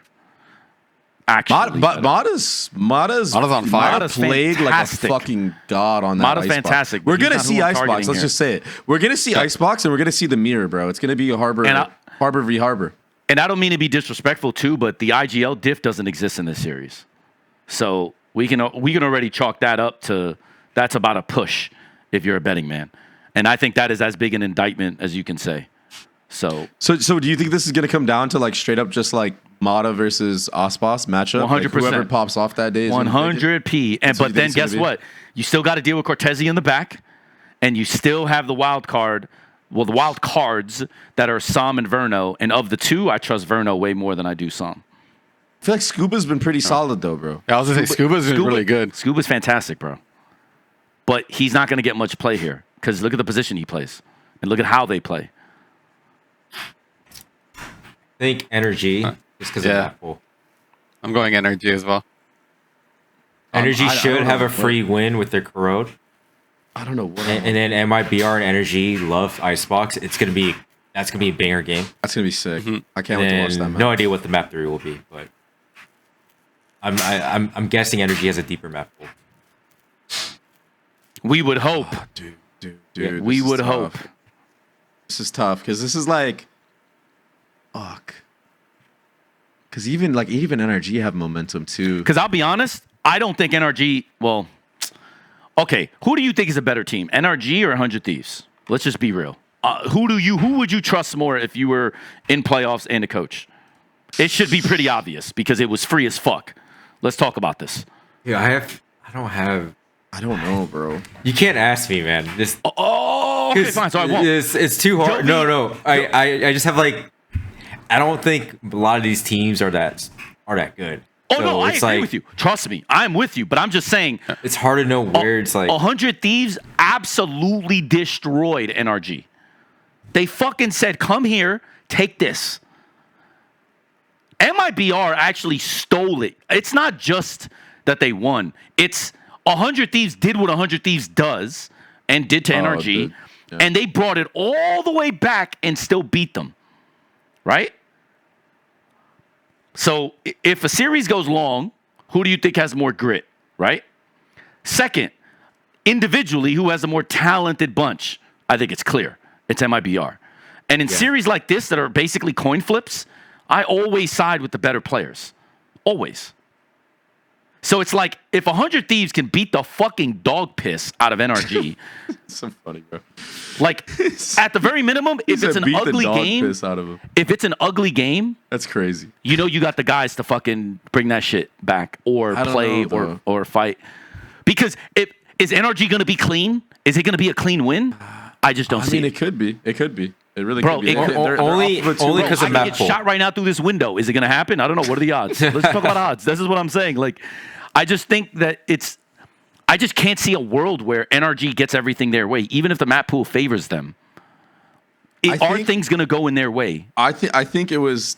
Oh man, I think it was just too heroic for MIBR, and I think NRG right now I think that's across fair. the board are more. I think that's they're fair. more balanced. Like Yeah. I think that everyone kind of has moments on NRG right now, and Well, I they don't have think, Brock, so they have high game Yeah. IQ for sure. yeah. But I don't think MIBR have hit that level where they're all peaking at the same time again. And I think you kind of need that for this team to like actually convincingly win. That doesn't mean. I don't think 100 they Thieves can is a still big win, though, right? No, Actually. it is. It's a fucking huge win. I mean, if they lost, they probably. I don't know what their playoff chances would have been. Right. So, based on that alone and the skill, I'm gonna go energy, bro. I'm gonna go energy. I respect it. I see what you're saying, though. I understand what you're saying. I respect Because it. like maybe one win is enough for them to just boom, and like it's that MIBR that we saw on stage one. I just think right now I'm over relying in everything. It seems like my brain is just over relying on the individual talent because of the way that the game is right now. No one is really playing good, clean. Most teams are not. You also mentioned the IGL not playing good, thing. clean Like, Valorant. I right? know. Come on. Yeah. So I think that's why I think the same thing as to why T1's going to win. If you look 1 through 5, who's better? Okay, but to both teams, yes, I agree. 1 through 5, they're better. But T1 has that whole like culture issue right now. Sure. You know, maybe they're on a momentum downswing. Sure. And then MIBR, that feels like a couple players hit peak and just overcame it. And we don't know if that's like If it's the thing real. that if it's like it's all right, real, can they stand on it now? And then For sure, keep working up. Yeah. Or is it just like a temporary boost because Cortese is like, I'm gonna carry real quick, and then they regress to their baseline, and I think Energy's baseline is a little bit higher. Or actually, Fair. The floor is a higher. little bit higher. Yeah. Yeah, well said. I totally respect your opinions on this. That's what I'm saying. I'm just overvaluing at the moment in the state of the game and what I'm seeing the individuals because that is. Nah, I'm going energy 100%. Their MIBR's map pool is horrible, and their fundamentals are just not there at all. Damn, bro, this guy was vicious with it. Vicious with it. Not all right. Like I'm with that. energy's a lot higher overall. All right, you know what, Jovi? Let me ask you one question before we wrap this shit up, bro. I guess, yeah. What do you guys think you need to do in order to beat PRX to break the mold? Of Turn off not the being names able in the to- game. Huh? Just turn off the names in the game. That's what it is, huh? That's all. That's literally all it is. Are you gonna tell the players to do that? Put that feature on, bro. Yeah, that's really all it is. Because I don't want to give too much, but No, I know. PRX is more like individually, like flashy, but there's some things that are very exploitable, which is mind blowing to me that no one has before. All right, And that's what doesn't make sense to me. Well, I like that. I like you leaving that out because this is gonna get released. Alex and something gonna watch that, and they're gonna be like, "Wait, what's exploitable, bro? What is he talking about?" Oh shit, this guy's playing mind games, bro. Have you been training this guy or what? We can beat anybody, but also as it is shown, we can lose to anyone. You know what the craziest thing is? Hector trying to play mind games with me when he finds out I'm a player, all the way if I'm playing fucking champs, bro. Oh, I hope you're in my group. I'm gonna abuse the fuck out of you. I'm like, bro, shut the fuck up, bro. But that's the thing, like, are going you against- trying to fucking get in my head? Are you serious? This guy tried planting a fucking seed two months down the line. I'm gonna send bro. Primmy at you 12 rounds in a row. Yeah, do Listen, it, bro. Do it. You never know. You're gonna have to prep for it. You're gonna have to Do it, play bro. Jaw Gembo in one-on-ones. You're gonna have to be 4-1 simulator in practice. That's to be your practice. You need to get Jaw every round so you get. What do you work on think- Primmy. what do you think And then we EG's play and I plan never was, give bro? you Primmy. Oh, okay. I spent your so entire I just prep, become Thanos because I'm fucking thinking I'm gonna have to go against Primmy, and then when And I then don't, make I just you play farm your Retake fucking simulator team. the whole series, and you end up like banned. Oh, you iced me. Oh shit. That's Yeah, you it, know bro. what? The You never last time know, I got bro. I'm iced by a capable. team, real shit. Last time I got Yo. iced by a team was this motherfucker. This motherfucker right here, bro. Me? Yeah, bro. Yeah. Last time I got iced by a team, this guy goes the other fucking side on Lotus every round, bro. Every round. Bro, I'm retaking. I'm getting 2 kills. I'm like, fuck it, I'm gonna go for it. I get 2 kills, I'm typing, hey, those are some nice shots though, right? Like, And it was. It was. We were like, so yeah, good. that was. Yeah. it was so cooked. But hey, I think that's it, bro. I think we can wrap this shit up. Is there any final fucking closing thoughts y'all want to talk about? I think 2 hours in. All right, bet. Thank you guys for watching Spike Talk. Oh, Josh said, oh, Wait. I hope we see all of us at champs. Facts. Thank you. I do too. Facts. However, if Leaf is on the board, I don't want to be in your group. I'll just let this know. I'm right sorry, bro. I'm sorry, bro. now. If Leaf is on the board, I don't want to be in your group. I just want to be in the group. No, that's on there. no. You can't go back now, bro. Why not? I It's a hope Spike you're in Talk our Classic. group. I hope you're in our group, bitch. I hope No, you're in our actually- group. Me personally, I want to play against you. Yeah, same. Actually, You're, I'm just being I facetious. think, the only team I want to play against, personally. In all of Valorant, that's the only team. Damn. Not Fnatic. No. Not Heretics. No. All right. Sentinels. No, we don't really care. No. All right. Fire, bro. Because I It think would you're be the bar. Can't wait. cool. You guys Yeah. are the bar. You guys are the bar. Because for me, it's like other teams have been easy for me to like read in the 5 years of playing, but I've never gotten the chance to play against you. So I look forward to it. I think. Totally cool.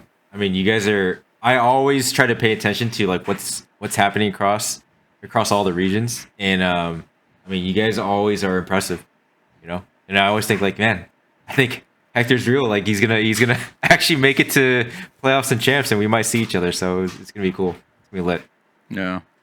Bro, we got bodied by the format. You see these points from the Tejo merchants on our side? Hey, I mean, take advantage. I don't know. Yeah, but brother, it is tough. It works. It's tough sledding, yo.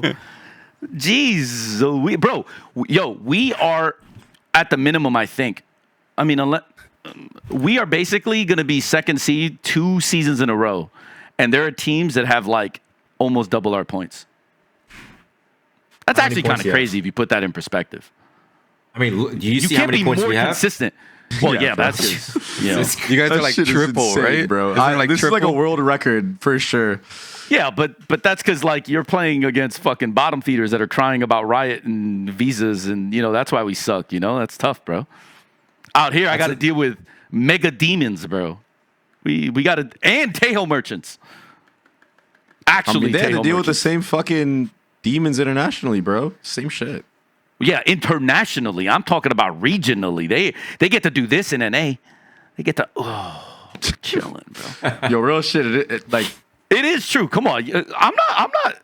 This is. Let's just be honest. we're gonna end the pod on this last thought. It is crazy that with 2 days of scrims, we were the better team against Sentinels with 2 days of practice. That's Listen, it. NA, bro. The Welcome NA to Spike luxury Talk. y'all have, bro. Thank you guys so much. Episode 45, ladies and gentlemen. The nearest airport. Boom. Later.